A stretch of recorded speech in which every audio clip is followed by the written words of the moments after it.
பாடல் அணிசேபல் என பாடும் பணியே பணியாய் அருள்வாய் தேடும் கயமாமுகனை செருவில் சாடும் தனியானை சகோதரனே யாமோதிய கல்வியும் எம்மறிவும் தாமே பெற வேலவர் தந்ததனால் பூமேல் மயல் போயற மெய்ப்புணர்வீர் நாமேல் நடவீர் நடவீர் நீயே திருவடியும் தண்டையும் சிலம்பும் சிலம்போடுருவப் பொறுவடி வேலும் கடம்பும் தடம்பு எம்மாறிரண்டும் மறுவடிவான வதனங்கள் ஆறும் மலர்கண்களும் குருவடிவாய் வந்து என் உள்ளம் குளிர குதி கொண்டவே குருவடிவாய் வந்து என் உள்ளம் குளிர குதி கொண்டவே.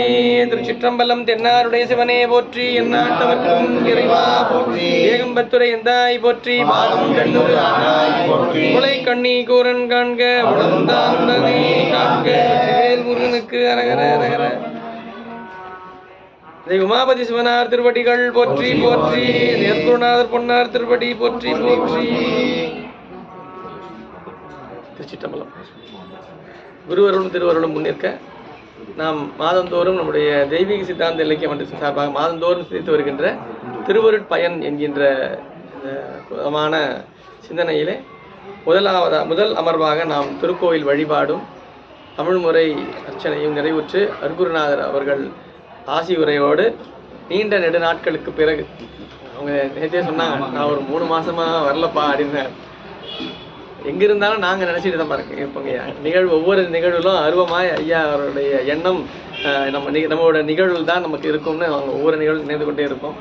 அவருடைய பொன்னார் திருவடி கமலங்களை இந்த நேரத்திலே வணங்கி மகிழ்ந்து குடியிருக்கும் அடியார் திருக்கூட்டமாக அனைவரும் பொன்னார் திருவடிகளையும் சிற்றடியேன் பணிவு கலந்த நன்றிய வணக்கத்தையும் தெரிவித்துக் கொண்டு காலத்தின் அருமை கருதி தொடர்ந்து நாம் சிந்தித்து வருகின்ற திருவருட்பயன் என்கின்ற உமாபதி சிவனார் அருளிய 8 நூல்களிலே முதல் நூலாக மிக முக்கிய நூலாக விளங்கக்கூடிய இந்த திருவருட்பயனை சிந்திப்பதற்கு எளியன் முற்படுகின்றேன். ஐயா அவர்கள் 2022 டிசம்பர் மாதம் அடுத்த மாதம் நீ பேசுகிறப்பான்னு சொன்னார். நான் ஒவ்வொரு முறையும் சொல்கிறதுக்கு காரணம் என்னன்னா, அது உங்களுக்கு இல்லை, நான் எனக்கு நினைவுபடுத்துகிறேன். நான் எனக்கு நினைவுபடுத்திட்டு இருக்கேன். அடுத்த மாதம் திருவருட்பயன், அடுத்த மாதம் நிகழ்ச்சி இருக்கு பண்ணேன். சரி, ஏதோ நிகழ்ச்சிக்கு ஒரு நிகழ்ச்சி கூப்பிட்றாரு போல. ஆனால் நிகழ்வு தொடர் நிகழ்வாக ஒரு வருஷத்தில் திருவருட்பயன் முடிச்சிருப்பான்லாம் கொடுத்தாரு. ஆனால் இதாக ஆயிடுச்சு, 3 வருஷம் ஆயிடுச்சு. திருவருட்பயனை இப்பொழுதுதான் நிறைவை நோக்கி கொண்டிருக்கின்ற. கடந்த மாதம் கூட நான் நினச்சேன், ஐயா 3 மாதம் வரல, நம்ம கொஞ்சம் நேரம் போயிடலாமா கூட நினச்சேன் நான். ஆனால் சித்தாந்த இலக்கிய மன்றத்திலே நாம் ஓடி செல்ல இயலாது. அந்த அந்த சபைக்குரிய சாங்கித்யம்னு இருக்கும் இல்லையா, அது நம்மை அந்த நூலில் முழுமையாக ஈடுபட செய்து ஒவ்வொரு 2-3 குறளுக்கு மேலே சிந்திக்க இயலாது. உமாபதி சிவனார் இந்த பகுதியை எடுத்துக்கொள்வதற்கு, திருவருட்பயன் இந்த நூலை இயற்றுவதற்கு எத்துணை சிரமப்பட்டிருக்க வேண்டும் அப்படின்ற யோசிச்சு பார்த்தேன். ரொம்ப சிரமம். 2 வரியில எல்லாம் ஒரு விஷயத்தை, இவ்வளோ பெரிய செய்திகளை 2 வரியில் சொல்வது என்பது மிக கடினம். நீங்கள் நம்ப மாட்டீங்க. இப்போ கிட்டத்தட்ட ஒரு 10 நாட்களாக திருவம்பாவை அடியன் ஒரு ஆன்மீக அருள் என்கின்ற ஒரு யூடியூப் சேனலில் தொடர்ந்து வந்துருக்கு. ஐயா அவர்கள் தான் அவர்களுக்கு அந்த சேனலுக்கு, யூடியூப் சேனலுக்கு நீங்கள் பிரபாகரனை கேளுங்க, அவர் பிரபா அவர் பயன்படுத்திக்கன்னு சொல்லி அவருக்கு சொல்லியிருக்காரு. அவர் ரொம்ப நாளாக என்ன ஃபாலோ பண்ணிட்டு இருந்தார். இருந்தாலும் எனக்கு டைம் எப்போ கிடைக்கும் தான் சொல்ல முடியும்னு டைம் சொன்னேன் அவர்கிட்ட. அது சொல்லும்போது இந்த திருவம்பாவை பேசுங்க ஐயா 20 நாள் அப்படின்னாரு. நான் ஒரு செட்டாக பண்ணலாம் அப்படின்னா, சரி ஒரு நாள் உட்காந்து பண்ணலான்னு ஒரு ஐயா ஒரு 5 நிமிஷத்துல 10 நிமிஷத்துல முடிச்சிருங்க ஐயா ஒரு பாட்டுக்குன்னு. நான் நினச்சிக்கிட்டேன், நான் ஒரு பாட்டையே ஒரு வாரம் 1 hour பேசுகிறாரு, நீங்கள் என்ன நம்பி வேற அவ்வளோ பெரிய 8 வரி 4 வரியாக இருந்தாலும் பரவாயில்ல, இந்த குறுந்தொகை மாதிரி வெண்பா மாதிரி இருந்தாலும் முடிச்சிடலாம். நான் குரலையே நான் வருஷக்கணக்காக வச்சுட்டு இருக்கேன். நான் நீங்கள் 8 வரி பாட்டை போயிட்டு நீங்கள் 10 நிமிஷத்தில் முடிக்கணுன்றீங்களேன்னு. சரி, நானும் பார்த்து திருப்பி பார்க்குறேன். என்ன பாடல் நிறுத்துறது, என்ன சொல்லு, பாட்டை படிக்கிறதுக்கே 1 நிமிஷம் ஆகிடும் பாடல் நமக்கு. அவங்க புதிய சொல்லிட்டு பாடல் சொல்கிறதுக்கே நேரம் ஆயிரும். சரிங்க ஐயா, சரி போயிடலாமா, டேக் போயிடலாமான்னாரு. அது ஒரு ஸ்டூடியோவில் தான் எடுக்கிறாங்க. அது இப்போ எடுக்கும்போது பேசிகிட்டே இருந்தேன், ஆரம்பித்தேன். அவர் கேட்டே இருக்காரு, கூட கேமராமேன் எல்லாருமே இருக்காங்க. பேசிக்கிட்டே இருக்கேன். முடிச்சிட்டேன் ஒரு பாடல். இதோடு முதல் பாடல் நிறைவு செய்கின்றேன் அப்படின்னு சொல்லிட்டு முடிச்சிட்டேன். முடித்தோடனே அவர் நல்லா ஓகே தானேங்க அப்படின்னா, ஓகே தான், பட் 17 நிமிஷம் போயிடுச்சு அப்படின்றாரு. 17 நிமிஷம் போயிடுச்சு, பரவாயில்லையா, நீங்கள் வேணாட்டதெல்லாம் கட் பண்ணிடுங்க, மீதி வேணா போட்டுங்க அப்படி அது பண்ணிங்கன்னா. இல்லைங்க, எந்த செய்தியும் கட் பண்ணுற மாதிரி இல்லையே, எல்லாமே நீங்கள் பேசிகிட்டே தான் இருக்கீங்க, கண்டினியூஸாக இருக்குது, எதுலையுமே நிறுத்த முடியல, கோச்சிக்காதீங்க, திருப்பியும் ஒரு 10 நிமிஷத்துக்கு வர மாதிரி பேசுங்களேன்றாரு. எவ்வளோ கஷ்டம் தெரியுமா உங்களுக்கு? கையில் நோட்ஸும் கிடையாது, ஒன்றும் கிடையாது, பாட்டை வச்சுக்கிட்டு 10 நிமிஷத்துக்குள்ள திருப்பி முடியலாம். 17 நிமிஷம் முடிச்சதே பெருமையாக நினச்சிக்கிட்டேன் நான். பரவாயில்ல, 17 நிமிஷத்துல நம்ம பேசிட்டோமா ஒரு பாட்டை. அவர் 10 நிமிஷத்துல முடிக்கணும்னு சொன்னார். அப்புறம் 2வது டேக் போயிட்டு திருப்பி அதில் ஒரு 9 நிமிஷத்துல முடிச்சு இதே மாதிரியே பண்ணுங்க ஏன்றாரு. அவர் இந்த டைம் பவுண்டில் இருக்காருன்னு தெரிஞ்சுக்கிட்டு நமக்கு முடியல. நமக்கு யோசிச்சு பாருங்க, 4 வரி பாட்டுக்கு உரை சொல்றதுக்கே நமக்கு கஷ்டமா இருக்கு. அவ்வளோ பெரிய சித்தாந்த செய்தியை 1.5 வரியில் எழுதுறதுக்கு உமாபதி சிவத்துக்கு எவ்வளோ அவருக்கு இருந்திருக்கணும் பாருங்க. அந்த ஒரு மிகப்பெரிய ஆசிரியர், ஞானாசிரியர் செய்தியை சொல்ல முற்படுறாரு. 10 அதிகாரங்களாக அந்த குறளை அதை பகுத்திருக்காங்க. அது அணைந்தோர் தன்மை என்கின்ற நிறைவு பகுதி 13 நிலை, உயிரவை நிலை, இருள்மல நிலைன்னு பேசிக்கிட்டே வர, அறியும் நெறி எல்லாம், உயிர் விளக்கம் எல்லாம் சொல்லி இன்புற நிலை, திரு 5 எழுத்து அருள் நிலை சொல்லி நிறைவாக ஆன்மா இருக்க வேண்டிய நிலை அது அணைந்தோர் தன்மை. மிக முக்கியமானது, சைவத்தில் இருக்க வேண்டிய மிக பண்பு அடிமை நிலை. அடிமை நிலை என்றால் அணைந்தோர் தன்மைன்னா யாரோ அடியார்கள் பொதுவாக சொல்றாருன்னு நினைச்சு போறீங்க. திருவருட்பயனிலே உமாபதி சிவனார் பேசுகின்ற அணைந்தோர் தன்மையில் சொல்லுகின்ற இந்த 10 குறள்ல இருக்கிற அடியார்கள் யாருன்னா, சிவானந்த மேலீட்டில் இருந்து கொண்டு சிவஞானத்தை பருகி இருக்கின்ற அன்பர்களுக்கு அந்த செய்தி. சிவனுக்கு மட்டுமே தன்னை முழுமையாக அர்ப்பணித்து வாழ்ந்து கொண்டிருக்கின்ற அடியார்கள் அவர்கள் தான் அணைந்தோர். அணைந்தோர்னா சேர்ந்தவங்க, சேர்ந்தவங்க இங்கே கொஞ்சம் பேர், அங்கே கொஞ்சம் பேர், இங்கே தான் சேர்ந்தோம். இங்கே தான் இப்போ நம்ம வீட்டில இருந்து இங்கே சேர்ந்தோம். இல்லத்தில் இருந்து நாம் பல்லிகேஸ்வரர் திருக்கோவிலுக்கு அணைந்தோம், அவ்வளோதான். அப்படின்னா நம்ம பக்கத்தில் வேற ஏதாவது ஹோட்டலுக்கு போனோமா, பக்கத்தில் டீ கடைக்கு போனோமா, வேற ஏதாவது இடத்துக்கு போனோமா, ஸ்டேஷன், ரயில்வே எதுக்குமே போகல, அணைந்தோம்னா இங்கே மட்டும் வந்துட்டோம்னு அர்த்தம், வேற எங்கேயும் போகலைன்னு அர்த்தம் இல்லையா? அணைந்தோர் என்பவர்கள் அப்படிதான். சிவத்தை அவர்கள் அணைந்தவர்கள், சிவத்தை மட்டுமே அணைந்தவர்கள். வாய்ப்பு கிடைக்கும் பொழுது வேறு ஒரு பக்கம் அணைவது, சிவத்தை மட்டுமே முழுமையாக அணைந்தவர்கள். அவருடைய நிலையை பேசுகின்றார் உமாபதி சிவன். அவருடைய நிலை என்ன? தன்மைன்னா என்ன? அவங்க நிலை. நமக்கு அடியார்களை காணுகின்றோம், அடியார்களை வணங்க வேண்டும் என்று நம்ம சைவம் சொல்லுகிறோம். அடியார்களை வணங்குகின்றோம், அவருடைய நிலை என்ன என்பதை உணர வேண்டும். எந்த நிலையிலே அவர் விளங்குகின்றார்கள்? ஒவ்வொரு குறளாக பேசிக் கொண்டிருக்கின்றார். கடந்த இதில் பார்த்தீங்கன்னா, எல்லாம் அறியும் அறிவு உரினும் இங்கு இவர் ஒன்று அல்லாது அறியார் பெற. எல்லா அறிவுகளையும் அறிந்தாலும் கூட இந்த உலகத்தில் நம்ம பிறந்ததே நம்ம நினைச்சிட்டு நிறைய படிக்கிறது, நிறைய மனப்பாடம் பண்றது, நிறைய விஷயத்தை தெரிஞ்சுக்கணுங்க ஐயா, நிறைய தெரிஞ்சுக்கணும். எதுக்கு நிறைய தெரிஞ்சுக்கணும்? இல்லை, எதுக்கு நிறைய தெரிஞ்சுக்கிறோம்? நிறைய தெரிஞ்சுக்கணும் இல்லைங்க. அறிவினுடைய நிலை என்னன்னா, நிறைய தெரிஞ்சுக்கணும்னு நினைக்கும். எல்லாம் மந்தம், எதுவுமே தெரிஞ்சுக்காம இருக்கும். கொஞ்சம் அது வயப்படும் பொழுது என்ன ஆகணும்? எல்லாத்தையும் தெரிஞ்சுக்கணும்னு நினைக்கும். எல்லாத்தையும், அது மோகம், அறிவுக்கான மோகம் தான். உண்மையான பயன் என்ன என்றால், அவனை மட்டுமே அறிகின்ற அறிவு தான் உண்மையான அறிவு. அதுதான் கடந்த பாடல்ல பார்த்தோம். அதற்கு ஒரே உதாரணம் நமக்கு கண்ணப்பர் தான். ஏன்னா எனக்கு தெரிஞ்சு பெருமான் ஒரு அடியாரை பற்றி, ஒரு அடியாருக்கு ஒரு இவ்வளவு பெரிய ஒரு ரெக்கமெண்டேஷன் சொல்றோம் பாருங்க, அவரை பத்தி ஒரு பரிந்துரை செய்தது எங்கன்னா, எனக்கு தெரிஞ்சு ரொம்ப அதிகமா செஞ்சது கண்ணப்பர் தான். 63,000 மேல் வேற எங்கேயும் இவ்வளவு பரிந்துரை இருக்க மாட்டார். அவனுடைய அறிவெல்லாம் நமையறியும் அறிவென்றும், அவனுடைய செயலெல்லாம் நமக்கு இனியவாம் என்றும். அவன் செயல் எல்லாமே எனக்கு பிடிக்கும், அவ்வளவுதான், வேற என்ன வேணும்? அடியார்களுடைய செயல் அப்படிதான். கல்லை எடுத்து ஒரு எரிகிறார், அது அவருக்கு பிடிக்குமா? சேக்கிழார் சொல்றாரு, சாக்கிய நாயனார் கல்லை எரிகின்றாரே, கல்லையா எரிவது இறைவன் மீது, என்னையா வழிபாடு? எதையாவது பூவை போட்டுருக்கலாம், இலைய போட்டு கல்லை எரிவாரா? அவருக்கு அந்த கல்லும் அலராகுமாள்றார் சேக்கிழார். அதுக்கு அவருக்கு அந்த கல்லை அவர் போடும்போது இவர் மேல மலராதான் விழுதான். ஏன்னா அன்பினால் செய்யப்படுகின்ற எல்லாமே என்ன ஆகும்? பொருள் தெரியாது, அதில் தன்மை தான் தெரியும். இங்க கண்ணப்பருடைய தன்மை தெரியுது, என்ன அன்பு தெரியுது. யார் என்ன பண்றாங்க போறாங்க எதை பத்தியும் கவலை இல்லை, நான் இப்ப என்ன செய்யறோம் அது மட்டும் தான் முக்கியம். சிவகோசரியார் பணி செய்கின்றார், அவருக்கு அவர் ஏன் பணி செஞ்சுட்டு போனாரு, அவர் பண்ணதை பத்திலாம் அவருக்கு கவலை இல்லை, அவர் பணி செய்யணும், அவ்வளவுதான். அவர் பெருமானுக்கு தன்னை முழுமையாக அர்ப்பணித்து செய்ய வேண்டும். அவர் செஞ்சுட்டு போயிட்டாரு, நாம ஏன் செய்யணும்? இப்ப நம்ம அப்படிதானே, யாராவது செஞ்சுட்டு அவங்க தான் செய்யறாங்க, நான் ஏன் செய்யணும்? இல்ல, சிவகோசரியார் பணியை செய்தாலும் தன் பணியை அவர் செய்கின்றார். நீங்க யோசிச்சு பார்க்கணும். கேள்வி யாருக்கு பதில் சொல்லியிருக்கணும்? சாமி கண்ணப்பருக்கு தான். இதான் நம்ம கடந்த இதில் பார்த்தோம். கண்ணப்பர்கிட்ட சொல்லியிருக்கணும், சிவகோசரியார் ஒருத்தர் வருவாரு, நல்லா பூஜை பண்றவர், அவரு ரொம்ப காலம் பூஜை பண்றாரு, அவரை பார்த்து தெரிஞ்சுக்கப்பான்னு சொல்லியிருக்கணும். ஆனா யார்கிட்ட சொன்னாரு? சிவகோசரியார். ஏன்னா சிவகோசரியாருக்கு தான் கேள்வி, ஏன் அவர் பூஜை பண்ணிட்டு போறாரு, ஏன் இப்படி ஒருத்தர் பண்ணிட்டு போறாங்க, இது அனுசிதமா இல்லையான்னு கேட்டது சிவகோசரியார் தான். கண்ணப்பர் கேட்கல, யார் சாமியை பூஜை பண்ணிட்டு போறாங்க, எனக்கு இந்த பூஜை பிடிக்கலன்னு யார் சொல்லல. நாம் யாருடைய பூசையையும் நாம் விமர்சிக்கப்பது நமக்கு உரிமை கிடையாது. கண்ணப்பர் அதை செய்யல, ஆனா சிவகோசரியார் செய்யறாரு. என்னங்க ஐயா, என்னமோ ஒண்ணு வச்சுட்டு போறாரு, என்னமோன்றது பொருள் தானே அவருக்கு. அவருக்கு என்ன தெரியுது? சிவகோசரியாருக்கு பொருள் தான் தெரியுது. அந்த பொருள்ல என்ன இருக்குன்னு அவருக்கு தெரியுதா? அது அவருக்கு தெரியல. அதை தான் உணர்த்துறார் சிவகோசரியார். சிவகோசரியார் தப்பெல்லாம் சொல்லக்கூடாது, பெரிய அருளாளர் சிவகோசரியார். நீங்க யோசிச்சு பாருங்க, கண்ணப்பர் செய்த சிவபூசையை கண்ட ஒரே பெருமகனார் சிவகோசரியார் தான். நீங்க யோசிச்சு வரலாறுல சேக்கிலார் சொல்லாத விஷயம். சிவகோசரியார் மட்டும்தான் கண்ணப்பர் சிவபூசையை பார்த்தவர், சிவபெருமானே பார்க்கல. சிவபெருமான கண்ணில் ரத்தம் வருது இல்ல, இப்ப அவர் எப்படி பார்த்துக்க முடியும்? அவர் கண்ணிலே ரத்தம் வருது, ஒரு கண்ணில் ரத்தம், அவர் எப்படி பூசையை பார்க்க முடியும்? ஆனால் அந்த பூசை கண்ணப்பர் செய்த பூசையை பார்த்த பெருமைக்குரிய ஒரே பெருமகனார் இவ்வளவு பெரிய நிலையா இருந்திருக்குன்னா, சாமி கனவுல போறாரு, சாமி அவர் கனவுல போய் சொல்றாரு, அவரு கண்ணப்பருடைய பூசையை பார்க்கறாரு, அதெல்லாம் உண்மை. இப்ப எவ்வளவு பெரிய நிலையில இருந்திருக்கணும். அவருக்கு தான் சொல்றாரு, பொருள் முக்கியம் அல்ல, பொருளை கொண்டு நமக்கு செய்கின்ற செயல்தான் முக்கியம்.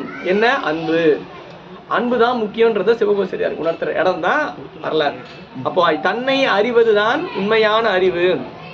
கற்றதனால் ஆய பயன் என்கொள் அவனை தொழ வேண்டும் என்று யார சொல்றாரு? வள்ளுவர் சொல்றாரு. அவனை தொழ வேண்டும் என்பதற்கு இத்தனையோ அவன் என்கிற சொல்லுக்கு எவ்வளவு சொல்றார்? பெருமான், பிரியான், என்னென்னமோ சொல்லியிருக்கலாம். ஆதி பகவன் என்ன சொல்றாருல்ல, என்ன வார்த்தையை பயன்படுத்துறாரு? வாலறிவன் பயன்படுத்துறார். அவன் அறிவே வடிவாய் விளங்குகின்ற பெருமானை நம்முடைய அறிவினால் வழிபடுவது மட்டும்தான் உண்மையான நிலை. அவனை வழிபடுவதுதான் அறிவிற்குரிய முக்கியமான பணி என்று முதல் அந்த 93வது பாடலை சொல்லி, அடியார் பெருமக்கள் இறைவனை வழிபாடு செய்யும் பொழுது, அதாவது ஆனந்தம் என்று சொல்லப்படக்கூடிய நிறைவு நிலையிலே விளங்குகின்ற அடியார் பெருமக்கள், அந்த நிலையில விளங்கு அடியார் பெருமக்களுக்கு கூட இந்த உலகத்தில் வாழும் பொழுது, பிறவியில் வாழ்ந்து கொண்டிருக்கும் பொழுது, ஒருவர்களால் அடுத்து ஆட்கொள்ளப்பட்ட பிறகும் கூட அவர்களுக்கும் இந்த உலக மயக்கு என்பது இருந்து கொண்டே இருக்கும். அது உலகம், அது நல்லா இருக்குல்லங்க, இது நல்லா இருக்கும், நமக்கு எதனா பார்த்துட்டா போயிடணும். ஏன்னா இந்த உலகம் மாயினால் ஆனது இல்லையா? மாயினால கவர செய்யும், நம்ம கவர்ந்து கொண்டே இருக்கும். அங்கதான் அதுதான் இங்க வைக்கிறாரு சாமி நமக்கு. ஏன்னா இது அறிவின் வயப்பட்டது, கவருதலுக்கு உட்பட்டது, அதனால கவர்ந்து கொண்டே இருக்கும். ஆனால் முதல்ல அதை கவருவதற்கான அறிவினுடைய இயல்பை தூண்டுறார். முதல்ல அது கூட இல்லாம இருந்தது, அது கவர்வதற்கு கூட தெரியாது, அறிவதற்கு கூட தெரியாது நிலையில் ஆணவ குழியிலே அழிந்து இருந்த அந்த அறிவு மெதுவாக அறிய தொடங்குகிறது. அறிய தொடங்க வேண்டும்ன்றதுக்காக தான் மாயையும் கண்மும் வந்து சேருது. வந்து சேர்ந்தது ஒன்று என்ன பண்ணுச்சு, அதை அறிய தொடங்கி அதுகிட்ட போயிடுச்சு, அதுல போய் மாட்டிக்கிச்சு, அதுல போயிட்டு. அப்போ இந்த உலக மயக்கில் சிக்கிக் கொள்ளாமல் இருப்பதற்கு ஞானிகள் என்ன செய்வார்கள்? அதற்கு தான் அடுத்த பாடல் வைக்கிறார். புலனடக்கி தம் முதற்கண் புக்குருவர் போதாறு தல் நடக்கும் ஆமை தக. அவர்கள் என்ன பண்ணுவாங்களா? வாழ்ந்து கொண்டே இருப்பார்கள். அவர்கள் இந்த புலன்களினால் ஏற்படக்கூடிய துன்பம் தன்னை தாக்க முற்படும் பொழுது அவர்கள் தன்னை முழுமையாக சிவத்தில் தன்னை அடக்கி கொள்வர். அவ்வளவுதான், இதுதான் பாடல் பொருள். அதுக்கு உவமையா என்ன சொல்றாரு தெரியுமா? இது ஆமை இருக்குல்ல, ஆமை மெதுவா தான் போகும், ஆமை பார்க்கல மெதுவா போகும். அது 5 என்ன இருக்கும்? தலை தனியா முதல்ல இருக்கும், 2 இந்த கை 2 கை 2 கால், அப்படியே நடந்து போயிட்டே இருக்கும். திடீர்னு ஒரு சத்தம் வருது, ஒரு காத்து வருது, இல்லை ஏதோ ஒரு ஒலி, ஏதோ ஒரு வருதுன்னு வச்சுங்களேன். உடனே என்ன பண்ணு தெரியுமா? நம்மளை ஏதோ பண்ண போறான் போல இருக்கு அப்படின்னு சொல்லிட்டு என்ன ஆகும்? அந்த கூட்டுக்குள்ள தலையையும் காலையும் கையும் உள்ள கூட்டிக்கும், அப்படி மூடி. அது பார்த்தா ஒரு கல் இருக்குன்னு நினைச்சுப்பீங்க, நீ அவ்வளவுதான், நீ ஒன்றும் பண்ண மாட்டீங்க. ஒரு கல் இருந்தா என்ன பண்ணுவீங்க? ஆனால் ஒன்று நகர்ந்து போச்சுன்னா நமக்கு என்ன ஆகும்? அதை மிதிக்கலாமா, அதை எடுக்கலாமா, அதை எதாவது செய்யலாமான்னு தோணும் நமக்கு, இல்லையா? ஏதாவது செய்து விடலாமா தோணும். இந்த உலகத்திலே இருக்கின்ற, வாழ்ந்து கொண்டு இருக்கின்ற, நம்மோடு இருக்கின்ற சிவஞானிகள் இந்த உலக மயக்கு தன்னை தாக்க முற்படும் பொழுது என்ன செய்வார்களா? அப்படியே சிவத்துக்குள் தன்னை அடக்கி கொள்வார்களாம். அதுதான் நமக்கு இந்த வழிபாடு என்பது. நமக்கு இன்னைக்கு ஞாயிற்றுக்கிழமை எவ்வளவோ வேலை இருக்கு, நமக்கு எவ்வளவோ மிக முக்கியமான பணிகளும் எல்லாம் இருக்கு. அங்க அந்த இடத்துல போனா அது கிடைக்கும், இங்க போனா இது கிடைக்கும். ஞாயிற்றுக்கிழமையில சிவ சிந்தனையோடு இருப்பதற்கான வாய்ப்பு எத்தனை பேருக்கு வந்து அமையுது? நமக்கு ஒருவர்கள் வாய்த்தது நமக்கு கிடைச்சிருக்கு. எத்தனை பேர் இல்லைங்க அது செஞ்சாகணும் இது செஞ்சாகணும்னு சொல்லிட்டு ஏதோ ஒரு உலகியல் பணிக்குள்ளே சிக்கி கொண்டு இருக்கின்றார். நீங்க போய் சொல்லி பாருங்க, அதெல்லாம் ஏன் பண்றீங்க? போய் தெய்வ சித்தாந்த இலக்கிய மன்றத்தில் ஒரு நிகழ்ச்சி வச்சிருக்காங்க. நீங்க ஒன்றும் பண்ண வேணாம், காலையில பூசை நடக்கும், ஒரு கோயிலை போய் தரிசிக்கலாம், பெருமான வழிபாடு செய்யலாம், தமிழால் இறைவனை வழிபாடு செய்யலாம், நல்ல சிந்தனையை செய்யமடுக்கலாம். ஒரு அரை நாளாவது நமக்கு நிம்மதியாக விளங்கணும்னு வச்சுங்க. போங்க 6 நாள் எவ்வளோ கஷ்டப்பட்டு வேலைக்கு போகிறோம் வந்துக்கிட்டு, அதெல்லாம் ஒரு நாளாவது நிம்மதியாக கொஞ்சம் எப்படியாவது இருக்கலாமான்ட்டு. நிம்மதியாக இருக்கிறதுனா அவனை பொறுத்த வரைக்கும் என்ன தெரியுமா? உலக மயக்கில் சிக்கி கொண்டிருப்பது. உண்மையிலேயே அது துன்பம். எப்போ? வருங்காலத்துக்கு அது துன்பம் தான். நம்மை வழிபாட்டில் வைத்துக் கொள்ளாத நேரம் அனைத்துமே நமக்கு துன்பமாகத்தான் வந்து சேரும். எப்போமா வரும், இப்போ வராம தெரியல. சக்கரை நல்லா தான் இருக்கும் நமக்கு நாக்குக்கு, இப்போ நல்லா தான் இருக்கும். ஆனால் பிற்காலத்துக்கு என்னவா இருக்குன்னு எல்லாருக்குமே தெரியும். இனிப்பான பொருள் எப்பொழுதுமே நமக்கு துன்பத்தை தான் தரும். இனிப்பான பொருள் எப்பொழுதும் நமக்கு என்ன படும்? துன்பத்தை வந்து இனிப்பான சிந்தனை நமக்கு இருக்கு இல்லையா, அது நமக்கு என்னைக்குமே இன்பத்தை தரும். ஒரு 5 வருஷத்துக்கு முன்னாடி நம்ம கிட்ட ஒருத்தர் நல்ல ஒரு அருமையான செய்தியை சொல்லியிருப்பாரு. நம்ம மனம் மூந்து அதை சிரிச்சிருப்போம். இன்னைக்கு நினைச்சு பார்த்தா கூட சிரிப்பா வரும், நமக்கு திகட்டாது. ஏன்? அதே மாதிரி தான் நினைச்ச விட்டுருமா? இல்ல, அது நினைச்சு பார்த்தா அன்னைக்கு அப்படி நடந்தது. சிந்தனை என்ன பண்ணும்? நமக்கு திகைப்பு ஊட்டாது, அது நமக்கு துன்பத்தை தராது. ஆனால் பொருள் இருக்கு இல்லையா, இனிப்பான பொருள் இருக்கே, இனிப்பான பொருள் அப்பொழுது நமக்கு இனிப்ப, நாக்குக்கு இனிப்ப தரும், புலன்களுக்கு இனிப்ப தந்து நிற்கும். ஆனால் கொஞ்ச நேரத்துக்கு அப்புறம் அந்த சர்க்கரையை சாப்பிட்டுக்கலாங்க, அதான் போல இருக்கு, வயிறு ஒருமா ஆயிடுச்சு அவருக்கு, ஏதோ ஒரு வாமிட் வந்துருச்சு உடனே. ஏன்? எந்த பொருள் நமக்கு இன்பத்தை பொருளால் தருகிறதோ அது நமக்கு கண்டிப்பா துன்பத்தை தந்துதான் நிற்கும். என்னைக்குன்னு தெரியாது, அவ்வளவுதான், நமக்கு என்னைக்காவது வந்து நிற்கும். அதனால தான் ஞானிகள் என்ன பண்ணாங்க, இந்த புலன்கள் அடக்கம் என்று இந்த செய்தியை பேசுறாங்க. ஏன்னா புலன் வழியில் நின்று நாம் நுகர்ச்சியை எடுத்துக்கொள்ளும் பொழுது ஒரு நாள் அல்ல ஒரு நாள் அது நமக்கு துன்பத்தை தந்து நிற்கும். அதனால் அந்த புலன்களால் பெறுகின்ற பொருளும் சிவமாக இருக்க வேண்டும் என்று நினைத்தார்கள். சிவமாக அந்த பொருள் இருக்குமே ஆனால் நமக்கு என்ன ஆகாது? வெளியில ஏதோ பொருள் சாப்பிட்ற, கோவில்ல வந்து ஒரு பொருள் தராங்க, அது இறைவனுக்கு படைத்ததாக, இறைவனுக்கு அர்ச்சித்ததாக ஒன்றை தருகிறார். அதை நாம் உண்ணும் பொழுது அது நமக்கு துன்பத்தை தராது. அதே புறப்பொருளாக விளங்கும் பொழுது இங்கே கோவிலில் வந்து நம்ம என்ன பண்ணிட்டு இருக்கோம்? நல்ல பாடல்களை பாடி, வெளியில வந்து ஏதோ பாட்டை பாடிட்டு இருப்போம். ஆனால் கோவிலில் இருந்து பாடும் பொழுது அது நமக்கு சிவ புண்ணியமாக அமைகிறது. சிவத்துக்குள் இருந்து நாம் எதை செய்யும் பொழுதும் அது சிவ புண்ணியமாக மாறும். அடியார் திருக்கூட்டத்தோடு இருந்து நாம் எதை செய்யும் பொழுதும் நமக்கு அது புண்ணியமாக மாறும். அதுக்கு தான் என்ன சொன்னாரு? புலன் அடக்கம்னு பேசினாரு. புலன் அடக்கி தம் முதற்கண் புக்குருவர். புலன் அடக்குதெல்லாம் கண்ணை முடிக்கணும் சார், காதை எதுவும் கேட்கக்கூடாது, எதுவும் சுவைக்க வேண்டாம், எதுவும் வேண்டாம். அப்படி புலனை அடக்கிறத என்ன அடக்குவீங்க? கண்ணை வேணா மூடலாம், கண்ணை மூடலாம். நீங்க காதை மூட முடியுமா? முடியாது. மூக்கு, நாக்கு வேணா, சுவைக்கிறதுல நாக்கு வேணா தடுக்கலாம், உடம்பை தடுக்க முடியுமா? இல்லை, நிறைய புலன்கள்ல சிலது நம்மளால கட்டுப்படுத்தவே முடியாது, நம்ம மீறி வருமே. நம்ம என்ன பண்றது? நல்லா சில்லுன்னு காத்து அடிக்குது. ஐயா சொன்னாங்க ஒரே குளிர்னு சொன்னாங்க. குளிர்றது இல்லை, குளிர் வந்து என்ன பண்ணணுமா? கொஞ்சம் நேரம், கொஞ்சம் சாதாரண நார்மலான ஒரு டெம்பரேச்சருக்குள்ள நிற்போம். எவ்வளோ நேரம் இருப்போம்? கொஞ்சம் நேரம், அரை மணி நேரம், 1 மணி நேரம், 2 மணி நேரம், 3 நேரத்துக்கு அப்புறம் நமக்கு என்ன வேர்வை வந்துடும். நமக்கு அது நமக்கு என்ன ஆகிடும்? வேர்வையை கொடுத்துரும். திருப்பி நம்ம என்ன பண்ணுவோம்? கொஞ்சம் ஏதாவது காத்து அடிச்சா நல்லா. இப்போ நமக்கு என்ன ஆகுது? உடலால் நுகருகின்றது கூட ஒரு நிலைக்கு மேலே ஒன்று நமக்கு என்ன ஆகுது? ஒரு துன்பத்தையோ இன்பத்தை தந்து நிற்கிறது. இப்போ நாம் என்ன செய்யணும்? தல நடக்கும் ஆமை தகனர். இந்த ஆமை தனக்கு புலன்களினால், இந்த பொருள்களினால் ஒரு துன்பம் வருகிறது என்றால் தன்னை எப்படி அடக்கி கொள்ளுகிறதோ அப்படி அடியார்களும் புக்குருவர் அப்படின்ற. புக்குருவர் என்ன பண்ணுவாங்க? சிவத்துக்குள் அடங்கி நிற்பர், சிவ சிந்தனையிலேயே நிற்பர். சிந்தனை நிந்தன காக்கி நாயினேன் கண்ணினை நின்றிருப்பாதம் போது காக்கி வந்தனையும் நம்மலக்கே ஆக்கி வாக்கு உன் மணிமாத்தை காக்கி ஐம்புலன்கள் ஆதர வந்தனே ஆட்கொண்ட விச்சைமால் அமுத பெருங்கடலே மலையே உன்னை தந்தனை செந்தாமரை காடனயமே நீ தனிச்சுடரே. எல்லாமே காமிக்கலாம். ஆக்கி ஆக்கி ஆக்கி இது ஆகாது, அப்படிதான் போகும், நாம தான் ஆக்கணும். ஆக்கி சிந்தனை வந்து இயற்கையாகவே இறைவனை வழிபட்டு நிற்குமா? நம்ம தான் ஆக்கணும், கொண்டு வந்து சேர்க்கணும். அது ஓடிக்கிட்டே தான் இருக்கும். ரொம்ப கஷ்டப்பட்டு நம்ம கோயிலுக்குள்ள கொண்டு வந்து வச்சிருப்போம். அதை கடை கிளம்பி வெளியே போயிட்டு இருக்கோம். கிளம்பி நேரம் ரயில்வே ஸ்டேஷன் போய் நின்றுருக்கோம். கரெக்டாக 12:30 மணிக்கு முடிக்கணும் வேற, ஐயா சொல்லிட்டாரு. 12:30 மணி டிக்கெட் வாங்க போயிட்டு இருக்கோம். எல்லாம் பிஏபி டிக்கெட் இல்லைண்டா அது ஓடிடும். அது நம்ம நினைச்ச மாதிரிலாம் நின்றுட்டு இருக்காது. அது இப்போ நாம் என்ன பண்ணணும்? அந்த சிந்தனைக்குள்ளாகவே அதை அழுத்தி இருக்க வேண்டும். அதற்கு என்ன தெரியுமா? நம்முடைய விருப்பம் தான் மிக முக்கியமானது. அதில் மிக முக்கியமானது என்ன? விருப்பம் தான். ஏன்னா விருப்பம் பொருள்களின் மீது அமையுமையானால் அது நமக்கு வினை பயனை தந்து பிறவியை தந்து நிற்கும். அந்த விருப்பமே சிவத்தின் மீது இருக்குமேயானால் அது நமக்கு மேலும் வினைகளை ஏற்றாமல் வைக்கும். அதனால தான் வள்ளுவர் கூட பார்த்தீங்கன்னா அறத்துப்பாலில் ஒரு திருக்குறள்லாம் ரொம்ப படிக்க வேண்டிய நூல், நாளும் கற்க வேண்டிய நூல். அறத்துப்பாலில் ஒரு 4 அதீதம் வச்சிருப்பார். பாயிரவியல், இல்லறவியல், துறவரவியல், ஊழியல்னு 4ஆக பிரிச்சிருப்பார். அதில் துறவரவியலில் ஒரு 13 தலைப்பு வச்சிருப்பார். நீங்கள் அந்த ஆர்டர்லாம் பார்த்து பாருங்கள், வாய்ப்பு இருக்கும்போது திருக்குறள்லாம் பார்க்கணும். ஒரு ஆர்டரை மெயின்டைன் பண்ணுவார் அவர் வள்ளுவர். அந்த ஆர்டர் வந்து அது ஒரு இயைபு பற்றியதாக இருக்கும். அடுத்து முதல்ல பார்த்தீங்கன்னா இந்த இதில் வந்து அருளுடைமை, இதில் துறவரவியலில் வரும் அருளுடைமை, புலால் மறுத்தல். அந்த ஆர்டர் பாருங்கள். புலால் மறுத்தல், தவம், கூடா ஒழுக்கம், கல்லாமை, வாய்மை, வெகுளாமை, இன்னா செய்யாமை, கொல்லாமை, நிலையாமை, துறவு, துறவுக்கு பிறகு மெய் உணர்தல். அவ்வளவுதானா? மெய் உணர்தலுக்கு பிறகு ஒன்று வச்சிருப்பாரு, அவா வருத்தல். இது பல பேருக்கு ஒரு சந்தேகம், அவா வருத்தல் தானே முன்னாடி வரணும், அப்புறம் தானே மெய் உணர்தல்.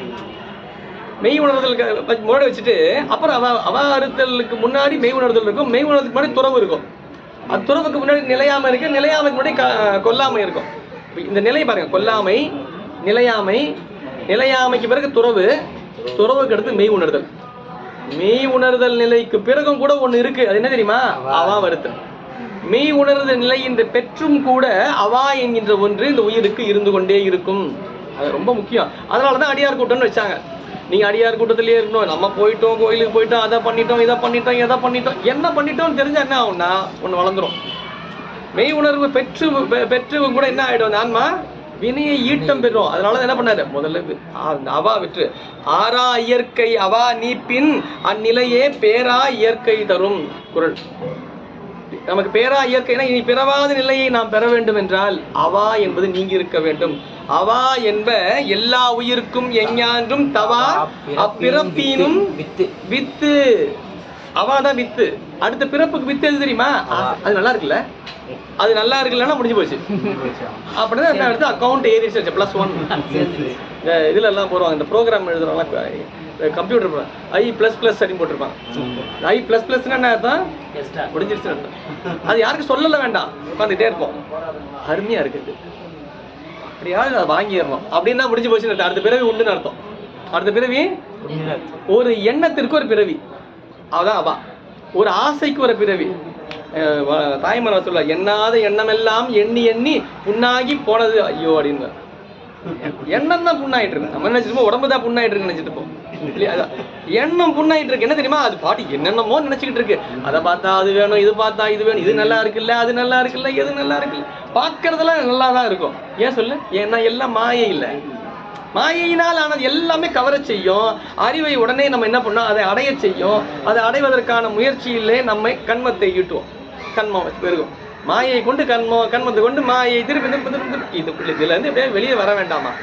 வெளியே வர வேண்டாமா? ஒரே ஒரு விஷயத்தால வெளியே வந்துடலாம். என்ன தெரியுமா? அவா நீத்தால் வந்துடலாம். அதனாலதான் கொடுத்தாலும் வேண்டான்னு சொல்லியிருந்தோம். வள்ளுவர் சொன்னார்ல, வேண்டாமை என்ன விழிச்செல்வம். எல்லாம் கொடுத்தாருன்னு வச்சுக்க, வேண்டாங்கய்யா சொல்லி பாருங்க. வேண்டான்னு ஒரு 2 நாள், ஒரே நாள் காலையில் இருந்து மாலை இரவு உறங்குவது வரை யாராவது நம்ம இடத்துல ஏதாவது கொடுத்தால் வேண்டாங்கய்யா வேண்டான்னு சொல்லி பாருங்களேன். நம்ம தவற நினைச்சக்கூடாது. ஒருத்தர் ஒரு இலவசமா புத்தகம் கொடுக்குறாரு, திருவாசக புத்தகம் வச்சுங்களேன். திருவாசக புத்தகம் கொடுக்குறாரு, எல்லாருக்கும் ஒன்று கொடுத்தேன். ஐயா இன்னொன்று கொடுங்களேன். எதுக்குங்க? இல்லை இன்னொருத்தருக்கு அவருக்கு கொடுக்குறாங்க ஐயா, அது அவர் வாங்கிக்கிறாரு. அது எதுக்கு? நான் நமக்கு என்ன சும்மா கொடுத்தா 4 கூட வாங்கிப்போமே. ஒரு 100 ரூபான்னு சொல்லி பாருங்களேன். அப்புறமா வாங்கிட்டாங்க ஏன்னு, அவ்வளோதான். அப்போ பொருள் என்ன பண்ணிடுது? நமக்கு ஓய்வா இருந்தால் வாங்கிப்போம், எத்தனை வேணா வாங்கிப்போம். நமக்கு ஃப்ரீயாக இவ்வளோ கொடுத்தா வாங்கிட்டே போவோம். வேண்டாம்னு சொல்லிடுறோம். நம்ம என்ன பண்ணிட்டோம்? அந்த ஏன்னா மணிவாசகருக்கு கிடைக்காது தான். சாமி என்னென்னமோ கொடுக்குறேன்றாரு. நான் என்ன வேணா தரேன், எதை வேணா தரேன், எனக்கு எதுவுமே வேண்டாம். எனக்கு வேண்டேன் புகழ், வேண்டேன் செல்வம், வேண்டேன் பிறப்பு இறப்பு. மணிவாசகரும் பாருங்க அந்த அந்த ஆர்டர் மெயின்டைன் பண்றாரு பாருங்க. வேண்டேன் புகழ், புகழ் வேண்டாம். முதல்ல புகழ் வேண்டாம்னு சொல்லிடு. என்ன புகழ்னாலும் செல்வம் வந்துடும். செல்லம் வந்துருச்சு வச்சுக்க, புகழும் செல்வம் சேர்ந்து வந்துருச்சுன்னா பிறப்பு வந்துருச்சு வந்துடும் அர்த்தம். பிறப்பு வந்தா இறப்பு உண்டுன்னு அர்த்தம். அதனால எனக்கு எதுவுமே வேண்டாம். எனக்கு வேணும்னா ஒண்ணுதான். என்ன தெரியுமா? சிவத்தை யார் ஒருவர் வேண்டாமல் இருக்கின்றாரோ அவர்களுக்கு நீங்கி இருக்க வேண்டும். சிவம் வேண்டாதமை நாளும் தீண்டேன். எனக்கு வேண்டாம், எனக்கு சிவம் வேண்டா. சிவத்தை யார் ஒருவர் வேண்டாமல் இருக்கின்றார்களோ, சிவத்தில் தன்னை ஒப்படைக்காமல் இருக்கின்றார்களோ அவர்களை நாம் என்ன பண்ணக்கூடாது? தீண்டேன். தீண்டேன்னா தொடர்றதில்லை, சிந்தையாலும் அவர்களை தீண்டேன். அவங்க அளவுல அவங்க சரியாதாங்க இருக்கிறாங்கன்னு கூட சொல்லக்கூடாது. அவங்க ஏதோ பண்ணிட்டு போறாங்க, நமக்கு வேண்டாம், அவ்வளவுதான். நாம் அவர்களை பற்றி சிந்திக்கவே வேண்டாம். ஏன்னா அவர்கள் சிவம் வேண்டார். சிவத்தை வேண்டாம் என்று இருப்பவர்கள் நீங்க யோசிச்சு பாருங்க. அவர்கள் சிவத்தை வேண்டாம் என்று இருக்கின்றார்கள், ஆனால் நாம் அவர்களை வேண்டிக் கொண்டு இருக்கின்றோம். அவங்க அது வேணுங்க, எதை செய்யுங்க, எதை பண்ணுங்க, நம்ம அவங்களை கேட்டுக்கிட்டு இருக்கோம். அவர்கள் சிவத்தையே வேண்டாம் என்று வாழ்ந்து கொண்டு இருக்கின்றார்கள். அப்ப அவர்கள் நம்ம வேண்டாம் சொல்லிடுவோம். சாமி சொன்னார், மணிவாசன் சொன்னார், சிவம் யாருக்காவது வேணாமா? அவங்க எனக்கு வேண்டாம், அவங்க எனக்கு வேண்டாம். அதுதான் மணிவாசகர் நெறி. அதுதான் நமக்கு துன்பத்தை நீக்கக்கூடியது எது என்றால் சிவத்திலே தன்னை அழுந்து நிற்றல். விரும்பி நாம் செய்வது அவனுக்கான பூசையும் வழிபாடுமாக மட்டுமே இருக்க வேண்டுமே தவிர பொருள்கள் மீது அல்ல என்பதுதான் நம்முடைய மனம், மெய், மொழி என்கின்ற மூன்றும் அன்பின் வழி அடங்கி நின்று ஐம்புல நுகர்ச்சியை நீக்கி ஒடுங்கி நிற்றல். அதுக்கு தான் இந்த மடங்களில் பார்த்தீங்கன்னா ஒடுக்கம்னு சொல்லுவாங்க. அதுக்கு பேர் என்ன? ஒடுக்கம். ஒடுக்கம்னா எல்லாம் அங்கே எதுவும் பண்ண மாட்டாங்க, அவர் உள்ளே இருப்பார், அவ்வளோதான். ஐயா ஒடுக்கத்தில் இருக்காங்கன்னு. ஒடுக்கத்துலன்னா உள்ளே இருக்காங்கன்னு அர்த்தம். எதுவும் செய்ய மாட்டாங்க, அவங்ககிட்ட எதுவும் நடக்காது. இன்னைக்கு அவனா ஒடுக்கத்துக்கு போயிட்டாங்க. ஆதீனங்கள்லாம் பார்த்தீங்கன்னா ஒடுக்கத்துக்கு போயிடுவாங்க. ஒடுக்கத்தில் இருந்தாங்கன்னா அது தனி அறையாக இருக்கும், அது உள்ள யாரும் எதுவும் இல்லை ஐயா ஒடுக்கத்தில் இருக்காங்கன்னு சொல்லிடுவாங்க. அப்போனா ஒடுக்கம்னா எல்லாம் ஒடுங்கிய நிலை. எல்லாம் அது எப்பொழுது எல்லாம் ஒடுங்கும் என்றால் சிவத்தை அணைந்து நிற்கும் பொழுது எல்லாம் ஒடுங்கும். எப்படி ஆமை தனக்கு ஒரு துன்பம் வர இருக்கின்ற பொழுது தன்னை எல்லா கரங்களையும் உள்ளே அடக்கி கொள்ளுகிறதோ, அனைத்தையும் அந்த ஐந்தையும் அடக்கி கொள்ளுகிறதோ, ஐம்புலன்களையும் நாம் அடக்கி சிவத்தை சார வேண்டும் என்பதாக சொல்லி அவனை சார்ந்து நிற்க வேண்டும் சொல்றனே. அவனை சார்ந்து நிற்க வேண்டும் சொல்றனே. அவனை சார்ந்து நிற்றல் என்றால் என்ன? அவனை சார்ந்து நிற்றல் என்றால் என்ன? அவனை அகன்று எங்கும் இன்றாம் அங்கு அவனா எங்கும் இவனை ஒழிந்து உண்டாதல் இல். அவனை அகன்று எங்கும் இன்றாம், அவனை ஒழிய எந்த இடமும் கிடையவே கிடையாது. அவனை ஒழிய அவன் இல்லாத இடம் என்று ஏதாவது ஒன்று இருக்கிறதா? அப்படி இடமே கிடையாது. எல்லா இடங்களும் நீக்கமர அங்கிங்கெனாதபடி எங்கும் பிரகாசமாய் நீக்கமர இறைவன் நிறைந்து இருக்கின்றான். அது அவனுடைய வியாபகத்தன்மையை குறித்தது. அவனை அடைய வேண்டும் என்றால் இந்த ஆன்மாவும் வியாபகத்தன்மையோடு விளங்க வேண்டும். அதான் அவனை அடைதல் என்பது. இந்த ஆன்மா வியாபகத்தன்மை உடையதா என்றால் ஆன்மா வியாபகத்தன்மை உடையது.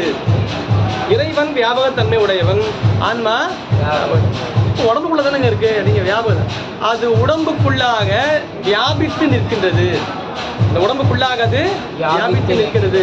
அது ஏன் வியாபித்து இருக்குன்னா கருவி கரணங்களை தூய்மை செய்ய வேண்டும் என்பதற்காக, ஆன்மாவினுடைய கருவி கரணங்கள் தூய்மையாக வேண்டும் என்பதற்காக உடலை தருகின்றான் பெருமான். அது எதுக்குள்ள போய் நிற்குது, இந்த பிண்டத்துக்குள்ள அது தன்னை வியாபித்து நிற்கிறது. இறைவனை போல உயிரும் வியாபக பொருள். ஆனால் அது என்ன ஆயிடுச்சு, அது ஆணவம் என்கின்ற ஒரு பொருளிலே அழுந்து நின்ற காரணத்தினால் அதிலிருந்து அதை மீட்டெடுக்க வேண்டும் என்பதற்காக இறைவன் உடலை தருகின்றான். இறைவன் உடலை தருகின்றான். அவன் நீக்கமர நிறைந்திருக்கின்றான். இந்த ஆன்மா ஆணவத்திற்குள் சென்று அது அடங்கி நிற்கின்றது. நீங்க யோசிச்சு பாருங்க, இறைவனும் வியாபக பொருள், உயிரும் வியாபக பொருள், முக்கியமா அடுத்தது ஆணவமும் வியாபக பொருள். ஆணவம் கூட பாசம் என்று சொல்லப்படக்கூடிய ஆணவம் கூட வியாபக பொருள். ஏன்னா கொஞ்ச காலம் இந்த ஆன்மா அந்த வியாபகத்துக்குள்ள இருந்தது. ஆணவம் என் கேவலத்தில் இருந்தது இல்லையா? ஏன்னா ஆணவம் என்கின்ற வியாபகத்துக்குள் இந்த ஆன்மா இருந்தது. அதனால அதோட அறிவு இச்சை செயல் இயங்காமல் இருந்தது. அப்ப தன்னுடைய வியாபகத்தை அது விரிவுபடுத்த இயலாமல் ஆணவ குழியிலே அழிந்து இருந்தது. இறைவன் கருணை கூர்ந்து அதற்கு உடலை தருகின்றான். அவ்வளவுதான், உடம்பத்தான் தரான். அதோட வேற ஒன்றும் பெருசு கிடையாது. இது ரொம்ப பெருசா அதை கொடுத்துருக்கான், உடம்ப கொடுத்துருக்கான். எப்படி தெரியுமா? ஒரு பெரிய குளம், நிறைய ஊர் குளம் பார்க்கலாம் நீங்க, பெரிய குளம். அந்த குளத்துல என்ன ஆகும்னா, குளம் இருக்குன்னே தெரியாத அளவுக்கு ஒரு பாசி பறந்துருக்கும். அதுல பச்சையா இருக்கும் அந்த இடம். என்னமோ பச்சையா இருக்கு போல இருக்குன்னு நினைச்சு போனாம, என்னமோ பச்சையா இருக்கு போல நினைச்சு. உண்மையில என்ன தெரியுமா? மொத்தம் பாசி பறந்துருக்கு. இப்ப என்ன பண்றது? அந்த பாசி, எல்லா பாசியை போய் மொத்தமா அகற்றுவோமா? அப்படிலாம் பண்ண வேண்டாம். ஒரு கல்லை மட்டும் விட்டு எடுத்தீங்கன்னா போதும். என்ன ஆகும்? கல் அந்த பாசி மேல பட்டு அப்படியே அப்படியே அப்படியே இன்னொரு கல்லை போட்டா அப்படியே விலகி போக ஓ தண்ணி இருக்கா அப்புறம் தான் தெரியும் நமக்கு. நாம் நினைச்சிட்டு இருப்போம் ஒரு செடி இருக்கு போல நினைச்சிட்டு இருப்போம் ஒழுக்க. அது என்ன ஆகுது? ஃபுல்லா பாசி படர்ந்து இருக்கு. ஒரு கல் எறிந்த உடனேயே அந்த என்ன ஆகுது? அதுல இருந்து அந்த பாசி நீர் தெரிகிறது. நீர் தெரிகிறது இல்லையா? அப்ப நீர் சுத்தமாயிருச்சு அர்த்தமா? நீர் சுத்தமாயிருச்சா? நீர்னு ஒண்ணு இருக்குன்றது தெரியுது, அவ்வளவுதான். அப்படித்தான் ஆணவ குழியில் இருந்த இந்த ஆன்மாவிற்கு அறிவு விளக்கம் பெற வேண்டும். இது வியாபகத்தன்மை உடையது என்பதை அதற்கு அறிவுறுத்துவதற்காக அதற்கு உடம்பை தருகின்றான். உடம்ப தர்றதுன்றது என்ன தெரியுமா? பாசி படர்ந்த ஒரு குளத்திலே கல்லை விட்டெறிந்து அந்த பாசியை விலக்குவது போல உயிரில் இருக்கின்ற ஆணவமாகிய அறியாமை என்கின்ற குற்றத்தை சிறிது நீக்கும் பொருட்டு உடலை தருகின்றான். இந்த உடலை தந்த உடனே அது என்ன நினைச்சுக்கிது? தனக்கு ஏதோ பெருசா கொடுத்துட்டாங்க போல. அம்மா அதை பத்திரமா பார்த்து போன்னு வச்சு அதை பத்திரமா பார்த்து போன்னு முடிவு பண்ணிக்கிச்சு. அது அதை பத்திரமா பார்க்க வேண்டாம். அது எதுக்காக அதை கொடுத்தாங்களோ அதை தான் பத்திரமா பார்த்தாங்க. எதுக்காக அதை கொடுத்தாங்க? ஆன்மாவில் இருக்கின்ற அறியாமை என்கின்ற குற்றம் நீங்குவதற்காக அதை கொடுத்தாங்க. அந்த உடம்ப கொடுக்கும்போது சும்மா கொடுக்க முடியாதுன்றதா அதுக்கு கண்மமும் மாய் உடம்பா வந்து சேருது. அதுக்கு அதை வச்சுக்கிட்டு அது எப்படியாவது அந்த ஆணவ குற்றத்தை நீக்கிக் கொள்ள வேண்டுமே தவிர என்ன பண்ணிடுச்சு அது அப்படி அப்படி அப்படி அப்படியே டெவலப் ஆகி இன்னும் ஒரு 10 பிறவிக்கு தேவையான இன்னும் எத்தனை பிறவியோ அத்தனை பிறவி தேவையான அனைத்தையும் சேர்த்து வைத்துக் கொண்டு விட்டது. இப்போ என்ன ஆயிடுச்சு? பிரச்சனை எங்க போச்சுன்னா ஆணவம் இல்லை, இப்போ மாயை நீக்கிறது எப்படி இருந்தா பிரச்சனை. இப்போ எதுக்காக நீ கொடுத்தாங்களோ அதை நீக்க முடியல. இப்போ மாய் அதை எப்படிங்க ஐயா விட்டுற முடியும்? எதை நீங்க எதை வச்சுக்கலாம், நீங்க அதை எப்படிங்க ஐயா விட்டுற முடியும்? ஒரு நாளா 2 நாளா எவ்வளோ காலமா இருக்கு, விட முடியல. மாயை தானே. நீங்க மாயை நம்ம பொருளையே விட முடியல. ஏன்? இந்த பிறவியை நமக்கு தொடர்ந்து வந்த உறவுகளும் பிறவியிலே முதல் நாளிலும் தொடர்ந்து வந்த பொருள்களும் அதையே நம்மளால விட முடியல. அது எப்படிங்க ஐயா விட்டு சொல்றோம்ல, அந்த பொருளையே விட முடியலையே. நீங்க யோசிச்சு பாருங்க, ஆன்மாவிற்கு ஆணவம் என்கின்ற ஒரு குற்றம் எந்த பிறவியில வந்ததுன்னே தெரியாது. அதை எப்படி விட முடியும்? இந்த பிறவியில வந்த குற்றத்தையே விட முடியல, இந்த பிறவியில வந்த பொருள் பற்றியே விட முடியலையே நம்மால. காலங்காலமாக பிறவிகள் தோறும் தொடர்ந்து வருகின்ற ஆணவமாய குற்றத்தை எப்படி நீக்குவது? முதல்ல இந்த பற்றை நீக்கணும். இதிலிருந்து பொருள் பற்றிலிருந்து தன்னை நீக்கிக் கொள்ள வேண்டும், உடற்பற்றிலிருந்து தன்னை நீக்கிக் கொள்ள வேண்டும். இந்த இரண்டிலிருந்து தன்னை நீக்கிக் கொள்வதுதான் பற்று நீங்கிய நிலை. அதுதான். அது உடனே நடக்காது. அது முதல்ல அகத்துறவா மாறும், அப்புறம் புறத்துறவா மாறும். அகத்துறவு தான், புறத்துறவு தான். பொருள் பற்றே நீங்கலைன்னா அப்புறம் உறவு பற்றி நீங்கிறது ரொம்ப கஷ்டம். பொருள் உறவு நீங்கலைன்னா உயிர் பற்றுன்னு ஒன்று இருக்கும், உடம்பு நீங்கிறது ரொம்ப கஷ்டம். உடம்பெல்லாம் உடம்பு விட முடியாது இல்லை. அதுக்கு ஏன்? உடம்பு ஃப்ரம் டே 1 பர்த்ல இருந்து வந்துருச்சு. உடம்பு விட முடியும்? உடம்பு வந்ததுக்கு அப்புறம் வந்த உறவை விட முடியல, உறவு கூட வந்த பொருளை விட முடியல. நம்ம உடம்பு எப்படி விடுறது? நீங்க யோசிச்சு பாருங்க. பொருளை விடணும், உறவுகளை தாண்டணும், உடம்பை விடணும், இது எல்லாத்துக்கும் அப்புறமா இருக்கிற ஆணவம். அவர் அதான் பேசிட்டு இருக்காரு. இங்க உமாபதி பேசுறது ஆணவத்தை பேசிட்டு இருக்காரு. அது நம்ம இங்கே தாண்டவே இல்லையே. அடிப்படையா நீ என்ன பண்ணணும்? அடிப்படையா இந்த ஆசை என்கின்ற விருப்பத்தை முதல்ல விட்டுரு. கொஞ்சம் கொஞ்சமா எல்லாம் விட்டுரும். எல்லாத்துக்கும் பாண்ட் எது தெரியுமா? விருப்பம் தான். நீங்க விருப்பன்ற ஒரு பாண்ட் எடுத்துட்டா அந்த பட்டன் பிரிச்சிங்க எல்லாம் கடற்கடன்னு காண்டிடும் ஆட்டோமேட்டிக்கா. ஒரு கொக்கியில தான் மாட்டிக்கிட்டு இருக்கு எல்லாம். ஒரே ஒரு கொக்கி தான். அந்த ஒரு கொக்கியை மட்டும் எடுத்துட்டீங்கன்னா போதும், எல்லாம் கண்டுடும். அன்னைக்கு நான் சொன்னேன், ஆசா நிகழம் துகளாயின பின் அனுபூதி ஆசா நிகழம் அது பேர் நிகழம்னு வச்சா. நிகழம் சங்கிலின்னு அர்த்தம். 1 அதுல இருந்து 1 அதுல இருந்து 1 அதுல இருந்து 1 அதுல இருந்து 1 அதுல இருந்து 1 அப்படியே சங்கிலி.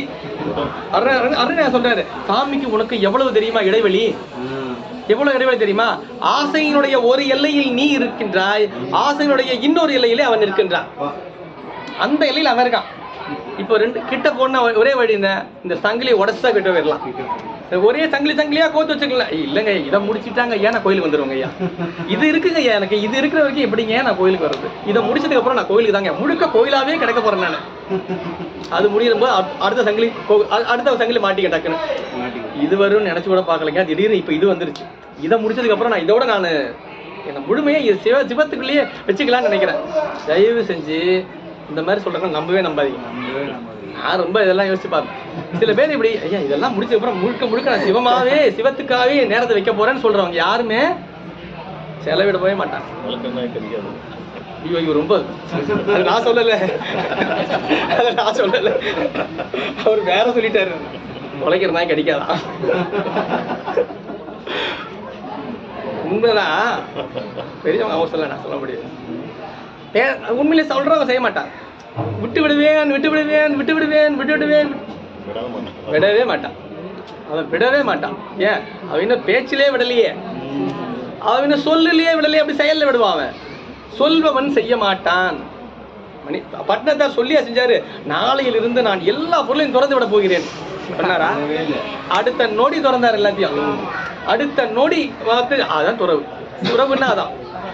அந்த துறவை இந்த நூற்றாண்டே பேச முடியாது. இனி இதுவரை வாழ்ந்த எந்த நூற்றாண்டில் இருந்த ஒருத்தரும் அந்த துறவை பேச முடியாது. ஒரு நொடியில் எல்லாவற்றையும் துறக்கின்ற நிலை. தெய்வ சேக்கிழார் பெருமான் துறந்தார், பதவியை துறந்தார். மணிவாசக பெருமான் எப்பெரும் முதலமைச்சர் பதத்தை துறக்கின்றார். எத்தனை அடியார்கள் பார்க்கிறோம். பொருள்கள் மீது பற்று இல்லாத நிலையை உணர்த்துவது மெய் உணர்தல் வந்த பிறகு, ஏனென்றால் எல்லாம் அவனாக காணுகிறது. எப்பொழுது வரும் அது? இப்போ இது வரைக்கும் நினைச்சிட்டு இருக்குது வியாபகத்தன்மையுடைய இறைவனை இந்த வியாபகத்தன்மையுடைய ஆன்மா உணர்கிறதா என்றால் இல்லை. ஏனென்றால் அதற்கு உடல் கிடைத்து விட்டதனால் உடலையே தன்னுடைய பொருளாக நினைந்து கொண்டிருக்கு. உடலை தான் வியாபகம் நினைச்சிட்டு இருக்கு, அதுக்குள்ளதான் நாம இருக்கணும்னு நினைச்சிட்டு இருக்கு. உடம்பை விட்டு வெளியில நாம இருக்கோன்றது தெரியல. அதுக்கு உடம்பை விட்டு வெளியில, அது உடலை தாண்டியும் இந்த ஆன்மா இருக்கின்றது, அதுக்கு தெரியல. ஏன்னா உடலை தன்னுடைய நிலை பொருளாக கொண்டு இருக்கின்றது. எந்த ஒரு நிலை பொருளும் தோற்ற பொருளும் எல்லைக்கு உட்பட்ட எந்த ஒரு பொருளும் அழிவுடையது. ஞாபகம் வச்சுங்க, எல்லைக்கு உட்பட்ட எல்லா பொருளுமே அழிவுடையது. இறைவன் இதில் இருக்கின்றான்னு சொன்னீங்கன்னா அது அழிச்சிருச்சா அந்த பொருள் இல்லாம போயிடும். இப்ப அந்த ஆன்மா இருக்கு, உடம்புக்குள்ள இருக்கு, உடம்பு போயிருச்சு, ஆன்மா போயிருச்சா? இல்லையே, இருக்கே.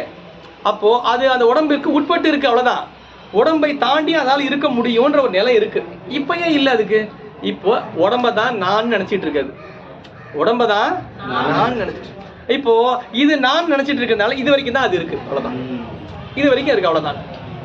இங்கேயும் ஆன்மா இருக்கு, ஆன்மா வியாபித்து இருக்கு. ஏன் தெரியல? இங்கு சிவம் விளங்குகிறது, இங்கு நாம் இருக்கின்றோம் என்பதை தாண்டி இங்கு பொருள் இருக்கின்றது என்பதை உணர்கிறது. ஏதோ இருக்குன்னு நினைச்சுக்கிட்டு இருக்கேன், நான் தான் இங்கேயும் இருக்கேன். எத்துணையும் பேதம் உறாது எவ்வுயிரும் தம்முயிர் போல் ஒத்து ஓக்குன்றார் யாவரவர் சொல்றாருல. எல்லாம் நான் இருக்கிறதுல எல்லா உயிருமாய் தழைத்து நிற்றல். ஏன்னா வியாபகத்தன்மை பெறுறது. ஆன்மா ஆன்மா வளரும், வியாபகம் பெறும்.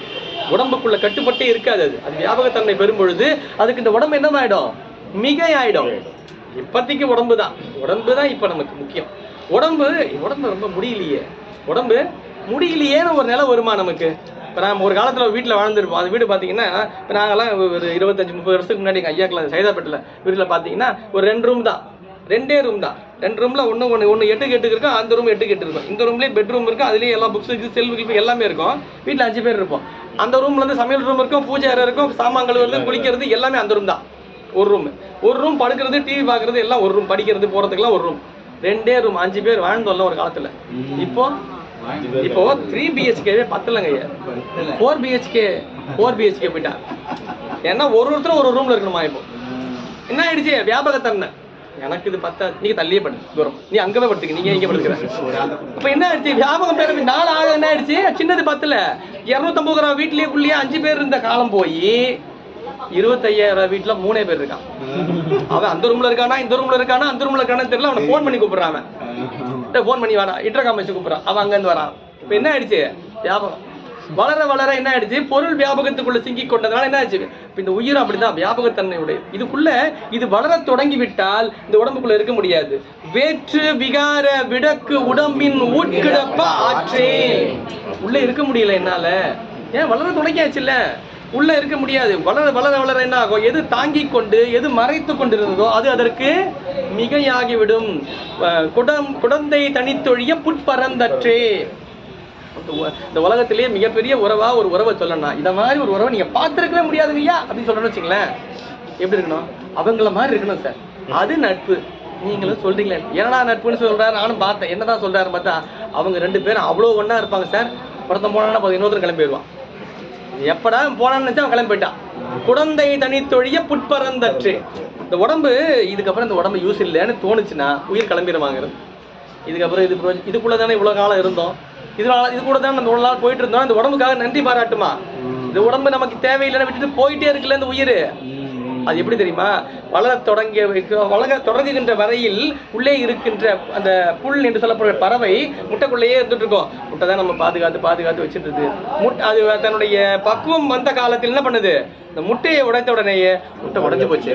எந்த கோழியாவது இல்லை எந்த முட்டைக்குள்ள இருந்து வர எந்த பறவையாவது முட்டை உடைஞ்ச உடனே இவ்வளவு காலம் உள்ளே இருந்தோமே, இந்த முட்டையா உடஞ்சு போச்சுன்னு பார்த்துட்டு இருக்குமா? உடஞ்ச உடனே கவர்ந்து ஓடிடும் போச்சு. இதுக்கப்புறம் இது நமக்கு தேவையில்லைன்னு. அப்படிதான் இந்த உடம்பு. உயிருக்கு உடம்புக்கு இவ்வளவுதான் ஏன் நட்பு வள்ளுவர் சொல்ற. முடிஞ்சதுன்னா அது விட்டுட்டு போயிட்டே இருக்கு. அதை விட்டு இது தேவையே இல்லை நமக்கு. அருளாளர்களுக்கு இது மிகையாக தோன்றியது. காரணம் அந்த வியாபகத்தன்மையை பெற்றிருந்த காரணத்தினால். அப்போ ஒரு எல்லைக்கு உட்பட்ட பொருளாக இந்த ஆன்மா இருக்கின்ற வரையில் என்ன ஆகும்? அழிவு உண்டு. இந்த ஆன்மா வியாபகத்தன்மை உடையது. இந்த வியாபகத்தன்மை உடைய இறைவனோடு இந்த ஆன்மா எப்பொழுது வியாபிக்க தொடங்குகிறதோ அப்பொழுதுதான் இன்பம். அதுதான் இவனை ஒழிந்து உண்டாதல் இல். இவனை ஒழிந்து அவன் வியாபகத்தன்மை உடையவன். இந்த ஆன்மாவும் வியாபகத்தன்மை உடையதுதான்.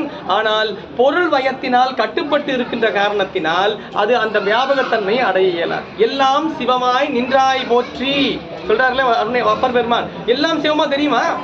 ஞானிகளுக்கு எல்லாம் சிவமா தெரியுது. எப்ப தெரியுது? எல்லா உயிர்களும் தானாய் நிற்றல்.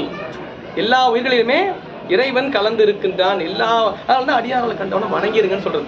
அடியார்களை வணங்க வேண்டும் சொன்னது காரணம் அதுதான். அது ஒன்று அடக்கி நிற்றல், மற்றொன்று அடங்கி நிற்றல். இறைவனும் வியாபகத்தன்மை, உயிரும் வியாபகத்தன்மை, இரண்டுமே வியாபகத்தன்மை உடையதுன்னு நேருக்கு நேராக சொல்லிட முடியுமான்னா, இறைவன் வியாபகத்தன்மை உடையவன் தான், உயிரும் வியாபகத்தன்மை உடையதுதான். ஆனால் உயிர் இறைவனுடைய வியாபகத்திற்கு உள்ளாகத்தான் இருக்கும். அது தனியா அது பெரிய வியாபகத்துக்குள்ள போயிட்டு இறைவன் அதுக்குள்ள அப்படி கிடையாது. இறை வியாபகத்திற்குள் இது வியாபித்து நிற்கின்ற நிலையை பெறும் என்பதனால் சித்தாந்தம் சொல்லுச்சு, உயிர்கள் இருக்கின்ற வியாபகத்திற்கு வியாபியம் என்று பெயர்னு சொல்லுச்சு. அது வியாபகம், வியாபகத்திற்கு உட்பட்டு இருக்கின்ற இந்த பொருளுக்கு பேர் என்ன? வியாபியம். இது வியாபியம் அந்த பொருள். அப்ப அதுவும் வியாபகம், இதுவும் வியாபகம் தானேன்னா அது அடக்கி நிற்கின்ற பொருள், இது அடங்கி நிற்கின்ற பொருள். அது எல்லாவற்றையும் தனக்குள்ள அடக்கி வச்சிருக்கோம். இன்னொன்னு தன்னை அதற்குள் அடக்கி வைத்திருக்கும். அதுதான் ஆன்மா என்பது. இதுவரையில் ஆணவம் என்கின்ற ஒரு அருவப் பொருளோடு வியாபித்திருந்த இந்த ஆன்மா சிறிது சிறிதாக அதிலிருந்து விலகி உடம்பாக வருகிறது. உடம்பிலிருந்து சிறிது சிறிதாக விலகி அது தன்னை உடம்பு அல்ல என்கின்ற நிலைக்கு வந்த பிறகு இறை வியாபகத்திற்குள் தன்னை கொண்டு செல்லும். அப்ப எல்லா உயிருமாய் தோன்றுவது சிவமே ஆய் தோன்றின. அதுதான் எல்லாம் சிவமென நின்றாய் போற்றி. திருவாரூர் பிறந்தார்கள் எல்லாருக்கும் அடியேன்னு சொல்ல, எல்லா சிவகணங்களாய் தோற்றமளித்தன. சோமாசி மாரநாயன வரலாறுல அவர் திருவாரூர் கோயிலுக்கு போயிட்டு வந்து அவர் வந்து குளிக்கலாம், ஏன்னா கோயிலுக்கெல்லாம் வெளியே போயிட்டு வந்துட்டோன்னு வந்து படுத்தாராம். கனவுல பார்த்தா வந்த அடியார் கணங்கள் எல்லாம் சிவகணங்களா தோன்றியாராம். மிகப்பெரிய தவறு செய்தோம். அது எப்படி தோன்றுது? எல்லாம் சிவமாய் நிற்கின்ற அந்த தன்மை தனக்கு வந்து சேர்ந்த உடனே தான் அப்பதான் பெருமான் காட்சி தருகின்றான். இதை காட்சி எப்பொழுது நிகழ்கிறது? எல்லாம் சிவமா. அது இதுதான் அணைந்தோர் தன்மை என்பது. சிவத்தை எல்லா உயிரிலும் காண்பது, சிவத்தை கோயிலில் காண்பது, சிவத்தை அருவப் பொருளாய் காண்பது, சிவத்தை அருவுரு பொருளாய் காண்பது, சிவத்தை எல்லா உயிர்களிலும் காண்பது. வள்ளல் பெருமான் கண்ட நிலை அதுதான். சுத்த சன்மார்க்கம் என்பது இறைவன் அன்பே வடிவாய் நிற்கின்றான். அன்பே வடிவாய் நிற்கின்ற பெருமான் எல்லா உயிரிலும் கலந்து விளங்குகின்றான். எல்லா உயிரிலும் கலந்து நிற்கின்ற நிலைதான் உண்மையான, அதுதான் சன்மார்க்கம். எல்லா உயிரும் அவன் கலந்து நிற்கின்றான் என்பதை உணர்கின்ற நிலைதான் இந்த ஆன்மா அடைய வேண்டியது. அதனாலதான் அடியார்களை வணங்க வேண்டும். அது முதல் நிலையா எங்க தொடங்குனா குருநாதர் வணங்க தொடங்கும். அப்புறம் அடியார்களாக எல்லா உயிர்களும் சிவமாய் காட்சிப்படுகின்ற நிலை எப்பொழுது ஏற்படும்னா, தம்மை நெறிப்படுத்துகின்ற கர்த்தாவாகிய ஞானாசிரியர் பெருமான் நமக்கு சிவமாய் காட்சி தருவார். பிறகுதான் எல்லா உயிர்களும் சிவமாய் நமக்கு காட்சி தந்து நிற்கும். அது ஒரே நாள்லாம் அது நீங்க போயிட்டு நீங்க குருநாதர்ன்றது ஏத்துக்கிறதுக்கே பல பேருக்கு வாய்ப்பு இல்லை. இப்போ வரைக்கும் நீங்க போய் சொன்னீங்கன்னு வச்சுக்க, நீங்க போங்க, நீங்க ஒரு போய் நம்ம சாதாரணமா தாங்க இருக்காரு, அவர் போய் நீங்க குருநாதர்னு சொல்றீங்க, சாமின்றீங்க, நீங்க கோயிலே இருக்கீங்க, சாமின்னு அவரே சொல்றீங்களே. நல்லா தெரிஞ்சுக்கணும். மானிடர்களாகிய நமக்கு இறைவன் எழுந்தருளி நம்முடைய வினைகளை நீக்கி, துன்பத்தை நீக்கி, பிறப்பை நீக்கி, முத்தி இன்பத்தை நமக்கு இந்த பிறவியிலே தர இருப்பவர் அருகுருநாதர் தான். குருநாதர் தான் செய்ய முடியும், சாமியில செய்ய முடியாது. சாமி வந்து செஞ்சாலும் நாம ஒத்துக்க மாட்டோம். நமக்கு எப்படி தெரியுமா இருக்கணும்? நம்மள மாதிரியே இருக்கணும். நமக்கு நம்மள மாதிரி சொன்னா வந்து தெரியும். இப்ப யோசிச்சு பாருங்களேன். இப்ப இது இருந்தது, இந்த பொருள். இப்போ நான் குடிக்க மாட்டேன். திடீர்னு நான் உட்காந்துட்டு இருக்கேன். அங்கேருந்து அப்படியே பறந்து நேரம் வந்து அது இங்கே வந்து உட்காந்துருச்சு வச்சுங்களேன். நான் என்ன பண்ணுவேன் நினைக்கிறீங்க? எழுந்து போயிடுவோம் முதல்ல. அதெல்லாம் எல்லாம் கிளம்புங்க. என்னமோ பறந்து வந்துருச்சு பாருங்களேன். இல்லை இறைவனே வந்து தந்தாருனா இல்லைங்க, இருக்கட்டும், நம்ம கிளம்பிடுவோம். ஏற்றுக்கொள்ளாது. அது என்னவா இருக்குன்னு தெரியாது இல்லை. ஆனால் இந்த ஆன்மா பக்குவப்பட்டு நமக்கு இது போன்ற அருளை, நமக்கு இது போன்ற உதவியை செய்ய இருப்பவர், நம்மிடையே இருந்து நம்மை ஆற்றுப்படுத்துபவர் என்று முதல்ல இந்த ஆன்மாவை தயார்படுத்தணும். அதுக்கு தான் குருநாதர். அப்பதான் தயார்படுத்துவார். இது பாரு, இதை கொடுக்குறேன், அதை கொடுக்குறேன், இதை கொடுக்குறேன், கொடுத்து தயார்படுத்துவார். இப்போ தெரிஞ்சுக்கோ, இப்போ அறிவு பொருளாய் இறைவன் காட்சி தருவான். முதல்ல அறிவில் இருக்க குற்றங்களை நீக்குகின்ற ஞானாசிரியராக காட்சி. அதுக்கு பிறகு அது அறிவே பொருளாய் தனக்கு உள்ளாக காட்சி கொடுக்க ஆரம்பிக்கும். அதுதான் அடுத்த பாடல் இருக்கிறார். வெளியே எல்லா பொருளாய் சிவமாய் காட்சி தருகின்ற பெருமான் நாளாக நாளாக நாளாக என்ன ஆகிடுமா, காலம் போக போக போக உயிரே, அதாவது உள்ளேயும் காட்சி தருவது அவரேதான். குருவே உள்ளும் காட்சி தருவார். உள்ளும் புறம்பும் ஒரு தன்மை காட்சியருக்கு எள்ளும் திறம் ஏதும் இல். இதுக்கு எந்த உதாரணமும் சொல்லவே முடியாது. எள்ளும் திறமும் ஏதும் இல், இதுக்கு எந்த ஒரு உதாரணமும் சொல்லவே முடியாது. அவரே எல்லாமாய் நிற்பார். எப்படி இருப்பார்? உள்ளும் புறம்பும் ஒரு தன்மை காட்சியருக்கு. உள்ளவும் அவர் தான் இருப்பார். வெளியே பார்த்தீங்கல்ல, வெளியில இருந்தாரு வெளில இருந்தாருன்னு சொன்னீங்களே, அவர் தான் உள்ளே இருப்பார். நாம் எதற்கு கோவிலுக்கு செல்லுகின்றோம், எதற்கு திருத்தலங்களுக்கு செல்லுகின்றோம், எதற்கு வழிபாடுகளை செய்கின்றோம் என்றால் எந்த பொருளை வெளியே காண்கின்றோமோ அந்த பொருள் தான் உள்ளே நமக்கு இருக்கின்றது என்பதை வலியுறுத்தும். இதுதான் உள்ள இருக்கும். உள்ள இருக்கிறது யாரு? உள்ள யாரோ இருக்காருன்னு நினைச்சு போறீங்க. வெளியில நிறைய தலங்கள் போய் பார்த்துக்கிட்டே இருப்போம் இல்லையா? நிறைய தலங்களுக்கு போவோம், நிறைய தலங்களை பார்த்துக்கிட்டே இருப்போம். அங்க இருக்கிற ஒருத்தர் தான் உள்ள இருக்காரு. அங்க இருக்க ஒருத்தர் தான் உள்ள இருக்காரு. அந்த உள்ள இருக்காரு யாருன்னு நமக்கு தெரியல. உள்ள இருக்கிற யாருன்றது அறிவுக்கு புலப்பட்டு நிற்கும் பாருங்களேன். திடீர்னு ஒரு தளத்துல ஒருத்தர் பார்த்துருவோம், இவர் தானா, இவர் யார் தெரியுமா, அவர் தான் உள்ள இருக்கிறவர். அதோட நின்றுடும். அதான் ஆன்ம தலமா ஆயிடும். அது உள்ளே நின்றுடும். அது அப்படியே இதுதான் நமக்கு, இதுதான் இவ்வளவு நாள் உள்ள பார்த்துக்கிட்டு இருந்தோம் போல இருக்கு. இது நமக்கு இவ்வளவு நாள் காட்சிப்பட்டு தோன்றல, இப்ப நமக்கு காட்சி பொருளாய் வெளியே தோன்றுகிறதுன்னு பார்ப்போம். அதுவே நாளாக நாளாக திரும்ப உள்ள வந்துடும். தேடி கண்டு கொண்டேன் தேடி தேடனா தேவனை. உள்ள எப்படி சார் தேடி கண்டுபிடிக்க முடியும்? உள்ள இருக்கிறது உள்ளதானே இருக்கும். உள்ள இருக்குன்னு தெரிஞ்சு போச்சு இல்ல, அப்புறம் ஏன் தேடுறீங்க போயிட்டு? உள்ள இருக்குன்றது உள்ளதானே இருக்கு. சார் எங்க சார் இருக்கு? உள்ளதான் இருக்கு. உள்ளதான் இருக்கு, அவர் தேடிட்டு இருக்காருன்னு சொன்னா என்ன சொல்லுவீங்க நீங்க? உள்ள இருக்கிறது ஏங்க தேடுறீங்க? உள்ள இருக்கிறது உள்ள இருக்குன்னு சொல்லிட்டு போயிடலாம்ல. எனக்கு அது பாட்டை பார்க்க தோணுச்சு. உள்ள இருக்கிறது உள்ளதானே இருக்கு. உள்ள இருக்கிறது வேற, வெளியே இருக்கிறது தேடலாம். நீங்க எங்கேயோ ஒரு பொருளை தொலைச்சு வச்சுக்கலாம். எங்க சார் இது ஃபுல்லா தேடி பாருங்க சார். இந்த பக்கம் ஒரு 10 பேர் அனுப்புங்க, அந்த பக்கம் 10 பேர் அனுப்புங்க, தேடி பார்க்கலாம். வெளியே இருந்தா தேடலாம் சார். உள்ள ஏன் தேடுறீங்க? ஏன்னா உள்ள எங்க இருக்குன்னே தெரியல, ஆனா இருக்கு.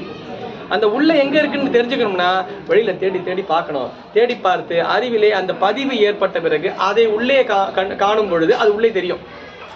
தேடி கண்டு கொண்டேன், அதை தேடி கண்டேன்ல, கண்டு கொண்டேன். அது சொல்லே ரொம்ப ஆற்றல் மிக்க சொல்லு. கண்டு கொள்ளுதல், கொள்ளுது, கண்டு கொள்ளுதல், அதான் கண்டு கொண்டேன். அது உள்ள எடுத்துக்கிறது. இவ்வளோ நாளும் தெரியாதது இன்னைக்கு எப்படி தெரியுது? இப்போ வெளியில பார்த்துட்டு இருந்தது உள்ள பார்த்துட்டு இருந்தது அந்த சிங்க் ஆயிடுச்சு. ரெண்டும் சேர்ந்துடும் பாருங்களேன். அதுதான் யோகம். அது சேர்ந்த உடனே உள்ள காட்சி கிடைச்சிடும். உள்ள காட்சி கிடைச்சா வெளியில காட்சி நின்று போயிடும். வெளிப்புற காட்சி எதுவுமே இருக்காது. நீங்க யோசிச்சு பாருங்க. பெருமிழலை குறும்பர்னு ஒரு நாயனார் பார்த்து மொத்தம் ஒரு 8 பாட்டோ 9 பாட்டோ தான் மொத்தமாவே இருக்கும். அதுல எல்லா பாடல்லையுமே அவர் என்ன பண்ணாருன்னா குருநாதரை வழிபாடு செய்தார், குருநாதரை வழிபாடு செஞ்சார். நாளும் நம்பி யாரூரர் என்னும் நாமம் நவிற்றதுனாலே அட்டமா சித்தி அனைத்தும் பெற்றார் சேக்கிழார். அட்டமா சித்தியும் வந்துருச்சான். வேற ஒண்ணும் இல்ல, நம்பியாரூர் தான். எனக்கு தெரிஞ்சு அந்த பதிகத்துல எங்கேயுமே நமச்சிவாயன் சொன்னா கூட தெரியல, கோயிலுக்கு போனாருன்னு கூட சொல்லல எங்கேயுமே. குருநாதரே வழிபட்டு இருந்தாரு. நீங்க அந்த வரலாறு நல்லா படிச்சு பாருங்க.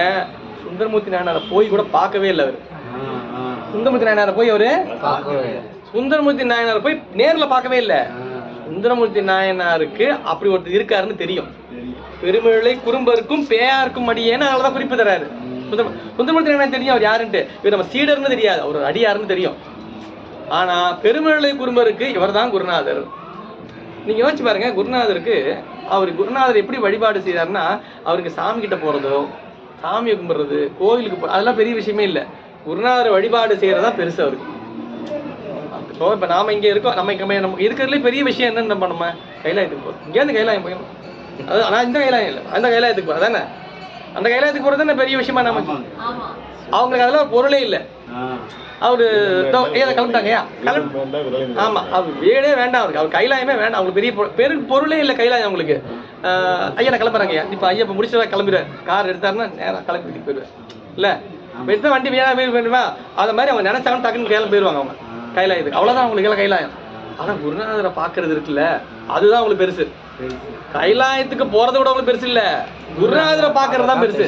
பாருங்க, நாளைக்கு குருநாதர் இங்க இருந்து கிளம்ப போறாருன்னா கைலாயம் கிளம்பிட்டாரு அவரு. ஐயா வந்து என்ன சொன்னார் பாத்தீங்களா, இங்க இருந்து அமெரிக்கா போறது டிக்கெட் கேட்டேன், டிக்கெட்டே இல்லன்ட்டா எனக்கு. நாம வீசா இல்லன்னு சொல்லிட்டா.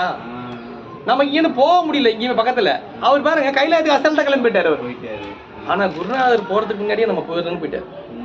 குருநாதரை வழிபாடு செய்பவர்களுக்கு நாம் இந்த உலகம் ஏதோ ரொம்ப பெரும் பொருளா நினைக்கிறதா அது அவங்களுக்கு பெரும் பொருளாவே தோணாது. இது அவருக்கு மட்டும் இல்ல, சேரமான் பெருமாள் அப்படிதான்.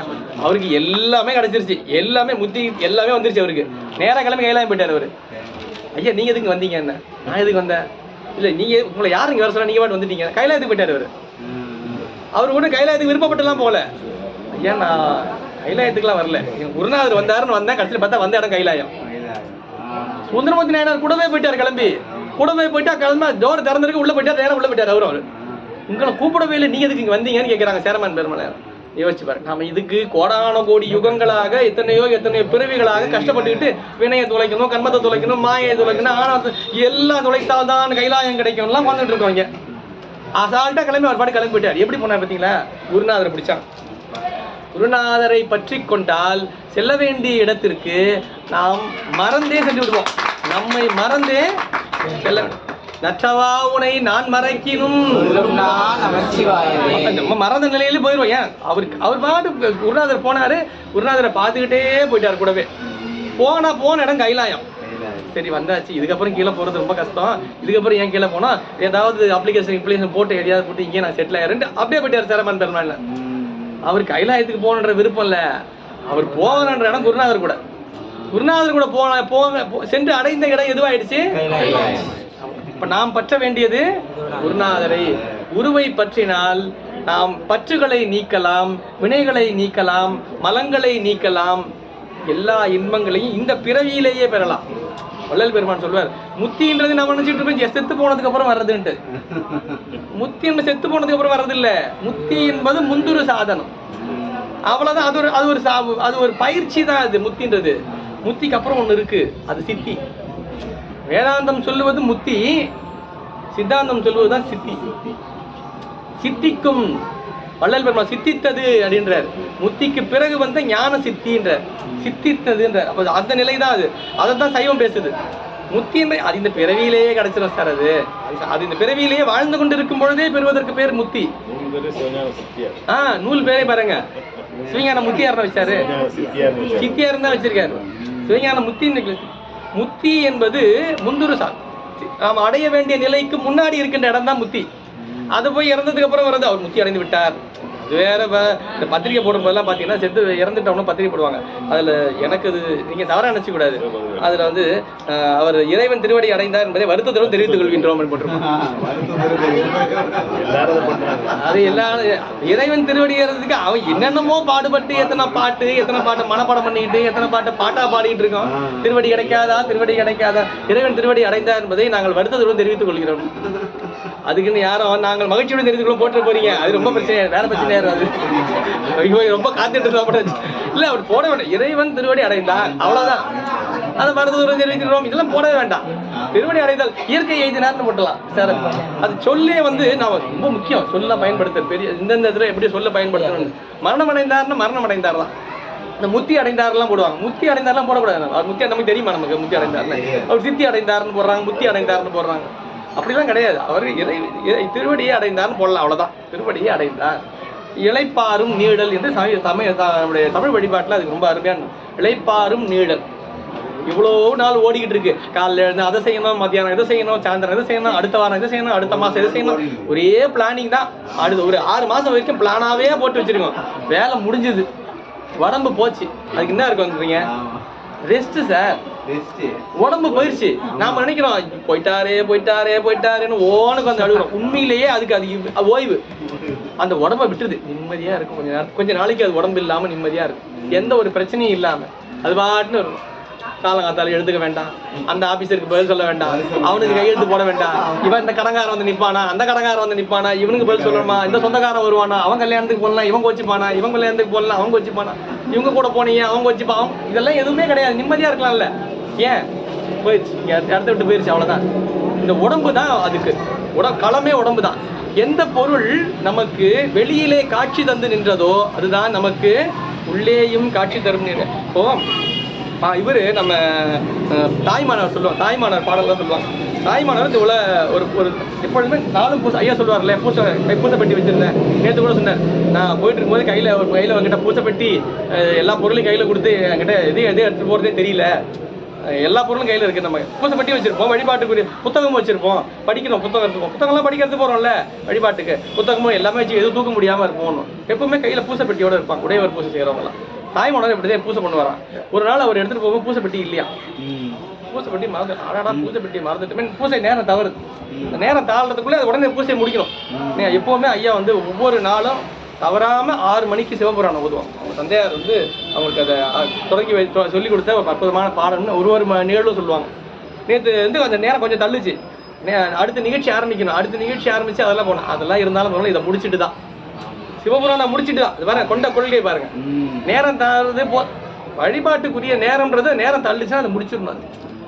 அவங்க பூசை நேரம் தவறுது, என்ன பண்றதுன்னு தெரியல, ஒரு பூசை பண்ணி ஆகணும், என்ன பண்ணலாம், பூசை பண்றாரு பாருங்க. நான் பூசை பண்ணலான்னு நினைச்சேன் சாமி, பூசை பண்ணலான்னு நினைச்சு பூவை எடுக்கலான்னு பார்த்தா பூவில் நீங்க தான் இருக்கீங்க, செடியில பூ இருக்கு, அந்த பூவை பறிக்கலான்னு போனேன், பறிக்கலான்னு பார்த்தா பூவில் நீங்க இருக்கீங்க. நீங்க இருந்து எப்படி சாமி நான் பறிக்கிறது, அதனால பூவை பறிக்கல. பூசை செய்ய யாரும் இதை போய் கணக்கா எடுத்துக்க போறீங்க, நானும் பூஜை பண்ணல அதே மாதிரி தான் நினைச்சுக்க போறீங்க, அப்படி சொல்லக்கூடாது. அவரு அந்த நாளைக்கு அதான் அகப்பூசை, ஆன்மார்த்த பூசையாவது எடுக்கலான்னு பார்த்தா இல்லையா, சரி பூவை தான் வைக்க முடியல, ஒரு கும்பிடு போடலாமான்னு போனா அவராக தான் இருக்காராம். அப்புறம் கும்பிடு அரை கும்பிடு யாருமே எதிர்க்கிறவரை கும்பிடலாம், அவராகவே உள்ளே அவர் இருக்காரு போது கும்பிடுறது எப்படி ஆயிடும், பாதி கும்பிடாது அரை கும்பிடாயிருமே. சொல்ல பார்க்கின்ற மலரோடு நீயே இருத்தி அப்பனிமலர் எடுக்க மனமும் நன்னேன், அலாமல் இருகைதான் குவிக்கையனில் நானும் என் உளத்து நிற்றி நீ, நான் கும்பிடும் போது அரை கும்பிடு ஆதலால் நான் பூசை செய்தல் முறையோ. இந்த பாட்டை முதல்ல எழுதி கொடுங்க எனக்கு, இதைத்தான் டெய்லி நான் சொல்லிடலான் இருக்கேன். இதை வச்சுக்கிறீங்களே எல்லாரும், இந்த பாட்டை தாயா இவ்வளவு நாள் நான் வச்சுட்டு இருந்தேன், நான் இதை சொல்லுங்க ஐயா, டெய்லி இந்த பாட்டை வைக்கணுங்க ஐயா. நான் மலர் எடுக்கலான்னு பார்த்தா மலர்ல நீங்க இருக்கிறீங்க சாமி, எப்படி சாமி நான் பூசை பண்றது, கும்பிடலான்னு பார்த்தா உள்ள நீங்க இருக்கீங்க, உள்ள நீங்க இருக்கும் போது கும்பிடுறது அரை கும்பிடா போயிருமே, உங்களை எப்படி கும்பிடவும் முடியாது, அதனால நான் எப்படி பூசை பண்றது. என்ன அர்த்தம், இதான் ஆன்மார்த்த பூசைன்னு அர்த்தம். இதுவரையில் தான் செய்து கொண்டிருந்த பூசை அன்றைய தினம் தவறும் பொழுது அவர் இந்த பாடல் எழுதுறார்.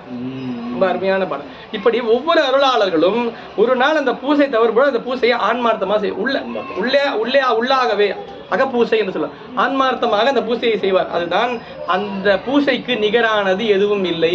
அதான் அன்பை தந்து நிற்கின்ற பூசையாக விளங்குகிறது. ஆன்மா தன்னை தருதல் தான் பூசை. உண்மையிலேயே பூசைன்னா நம்ம மற்றதெல்லாம் தரோம்ல, இப்போ மலரை வச்சு பூசை பண்றோம், என்னென்னமோ பொருளை கொண்டு பூசை பண்றோம் இல்லையா, அது முதல் நிலையில எல்லாத்தையும் தரணும். நம்மகிட்ட இருக்கிறதா, நம்மகிட்ட இருக்கிறதே தரமாட்டான். அட போங்க நீங்க போய் எல்லாத்தையும் கோயிலில் போய் போடுற நீங்க போயிட்டு அப்படின்றான். அவனுக்கு தெரியல நம்மிடத்தில் பொருளை தர வேண்டும் என்கின்ற அறிவு முதல்ல, தருகின்ற பொருள் அறிவுடை பொருள்னு தெரிஞ்ச பிறகு தன்னை தருதல்ன்றது 2வது நிலை. தன்னை தருதல்னா அதெல்லாம் உங்க ஈர்ப்பிள்ளை உனக்கே அடைக்கலம்ன்றது அதுதான். தன்னை தந்து நிற்றல், அரிச்சித்தல் என்பது அதுதான். அரிச்சித்தல்னா மலர் அர்ச்சனை, இன்னொன்னு ஆன்ம அர்ச்சனை. தன்னையே தந்தான், நம்மையே பெருமானுக்கு தந்து நிற்கின்ற நிலை, அதுதான் உள்ளும் புறம்பும் ஒரு தன்மை காட்சி இருக்கு. ரெண்டுமே ஒண்ணுதான். அவங்களுக்கு வெளியில பார்க்க மாட்டாங்க. இன்னும் சொல்ல போனா அகக்காட்சியை காண்பவர்களுக்கு புறக்காட்சி என்ன ஆயிடும், நின்றுடும். அதுக்காக நான் கோயிலுக்கே போறதில்லை சார், என்னோட அகட்சி அப்படி சொல்லலாம் கூடாது. அந்த தன்மையுடைய ஒரு ஆள் தான் பொதுவில் சொல்லாம விட்டாங்க அந்த காலத்துல. இது சில பேர் என்ன, நாங்களாம் மனசுக்குள்ளேயே சாமி கும்பிடுவோம் சார், நீங்க தான் பாருங்க சார், ஞாயிற்றுக்கிழமெல்லாம் கோயிலுக்கு போயிருக்கீங்க, அங்க நான் கோயிலுக்கு போயிருக்கேன், நாங்களாம் மனசுக்குள்ளேயே கும்பிடணும். அது கிடையாது, அது ஆன்மார்த்தம் கிடையாது. நாளும் பெருமானை தேடி சென்று திருந்தடி ஏத்துமின் நாடி வந்து அவர் நம்மையும் ஆட்கொள்வார். அவர் வருவாரு. எப்ப வருவார் தெரியுமா, நாம போகணும். நாம போய் போய் போய் போய் வழிபாடு செஞ்சுக்கிட்டே இருந்தா நமக்கு ஒரு நாளுக்கு ஒரு தேவன் இருக்குள்ள, அன்னைக்கு அவர் வருவார். எப்படி வருவாரு, இந்த ஆன்மாவை ஈடேற்ற வேண்டும், இனி இந்த பிறவி சூழலில் இது சிக்காமல் இது பிறவா நிலைக்கு இதை ஏற்ற வேண்டும் என்பதற்காக இதுவரை வெளியே இருந்த அந்த இறைவன் இங்கு உருவமாய் ஞானாசிரியராய் தோற்றமளித்து குருவாய் எழுந்தருளி அந்த ஆன்மாவை ஆட்கொள்வதற்கு அவர் வருவார். வருவார், குருநாதர் வருவார். நாம குருநாதர் தேடி போக மாட்டோம், குருநாதர் வந்துருவார். அதனாலதான் நீங்க மணிவாசர் எங்கெல்லாம் வந்து வந்து வந்து வந்துன்னு போடுறாரோ வார்த்தையை ஒரு எடுத்து பாருங்க. நான் சில இது மாதிரிலாம் ஒரு நேரம் கிடைக்கிறது இது மாதிரிலாம் வச்சுட்டு இருக்கோம். வந்து நான் வந்து இந்த கலந்து வந்து இந்த வந்து வந்துன்னு சொல்ற இடம் எல்லாம் குருநாதர் தான். அவர் குருநாதரா வர்றது, எழுந்தருளி வந்து இந்த தொடர் எல்லாமே அவர் குருவாக பெருமான் எழுந்தருளுகின்ற அந்த நிலையை ஒவ்வொரு கணவன் நினைந்து நினைந்து நினைந்து நினைந்து போற்றி கொண்டே விளங்குவார். அதுதான் நம்மை இந்த பிறவிச்சூழலிருந்து நம்மை அது இந்த பிறவிச்சூழலை கலக்காமல் மாயைக்குள் நம்மை சிக்காமல் நம்மை ஈடேற்றுவதற்கு ஒரே துணை ஞானாசிரியர் மட்டும்தான், அருட்குருநாதரால் மட்டும்தான். அதுதான் இந்த பிறவியிலே நமக்கு கிடைத்த மிகப்பெரிய இந்த பிறவி கடலில் இருந்து நாம் நீந்தி கரையேற நமக்கு கிடைத்த தோணிதான் அருட்குருநாதர். அந்த குருநாதரின் திருவடியை பற்றுவோம். அறிவாய் உள்ள ஞானாசிரியருடைய திருவடி கமலங்களை வணங்கி மகிழ்ந்து ஞானாசிரியர் நெறியில் நின்று இந்த பிறவியை நாம் இடேற்றுவோம். உள்ளும் புறம்பும் ஒரு தன்மை காட்சியருக்கு எள்ளும் திறம் ஏதும் இல். இதற்கு வேறு எந்த ஒரு உதாரணமும் இதற்கு உபமானமும் நம்மால் தந்து நிற்க இயலாது என்பதை சொல்லி இந்த அளவிலே காலத்தில் ஆரம்பிக்கிறது. ஐயா வந்து 12:30 மணிக்கு சொன்னாரு, 12:40 நிறைவு செய்து இந்த அற்புதமான ஒரு நல்ல வாய்ப்பை எளியனுக்கு நல்கி இந்த வருடம் இந்த மாதமும் நிறைவு செய்ய இயலாத சூழலிலே அடுத்த மாதம் கண்டிப்பாக நிறைவு செய்து விடலாம் என்கின்ற உறுதியோடு இந்த உறுதியை அவர்கள் திருவடிகளுக்கு தந்து செவிமடுத்த அன்பர் பெருமக்கள் அவங்க அனைவரும் பொன்னார் திருவடி கமலங்களையும் வணங்கி மகிழ்ந்து சித்தாந்த செய்திகளை செவிமடுப்போம். நம்முடைய வாழ்விலே அதை நாம் பின்பற்றுவதற்கு நாம் பயிற்சி எடுப்போம் என்று சொல்லி அதற்குத்தான் இந்த களம்லாம். கேட்டோமா, கேட்டு முடிச்சுன்னு கிளம்பி வீட்டுக்கு போனோமா இல்லை, அதை நம்முடைய வாழ்வியல் பயனில் கொள்ள வேண்டும். பற்றற்ற நிலையை பெற வேண்டும். சிவத்திலே நம்மை கலந்து கொள்ள வேண்டும். அடியா திருக்கூட்டத்தோடு நாம் ஒன்றிணைந்து விளங்க வேண்டும். அறிவார்ந்த செய்திகளை நாம் அறிந்து அதில் ஒழுகுதல் வேண்டும். கேட்கறது மட்டும் இல்லை, அதை பின்பற்றணும். அது வாழ்க்கையில் நாம் அதுதான் நமக்கு வாழ்விலே மாற்றத்தை தரும், நிறைவிலே நமக்கு ஏற்றத்தை தந்து நிற்கும் என்று சொல்லி இந்த அளவிலே எளியனுடைய சிற்றுரையை நிறைவு செய்கின்றேன். நன்றி, வணக்கம். திருச்சிற்றம்பலம். காவாய் கனகத்திரளே போற்றி. திருச்சிற்றம்பலம். இந்த அருட்குருநாதர் பொன்னார் திருவடி போற்றி போற்றி.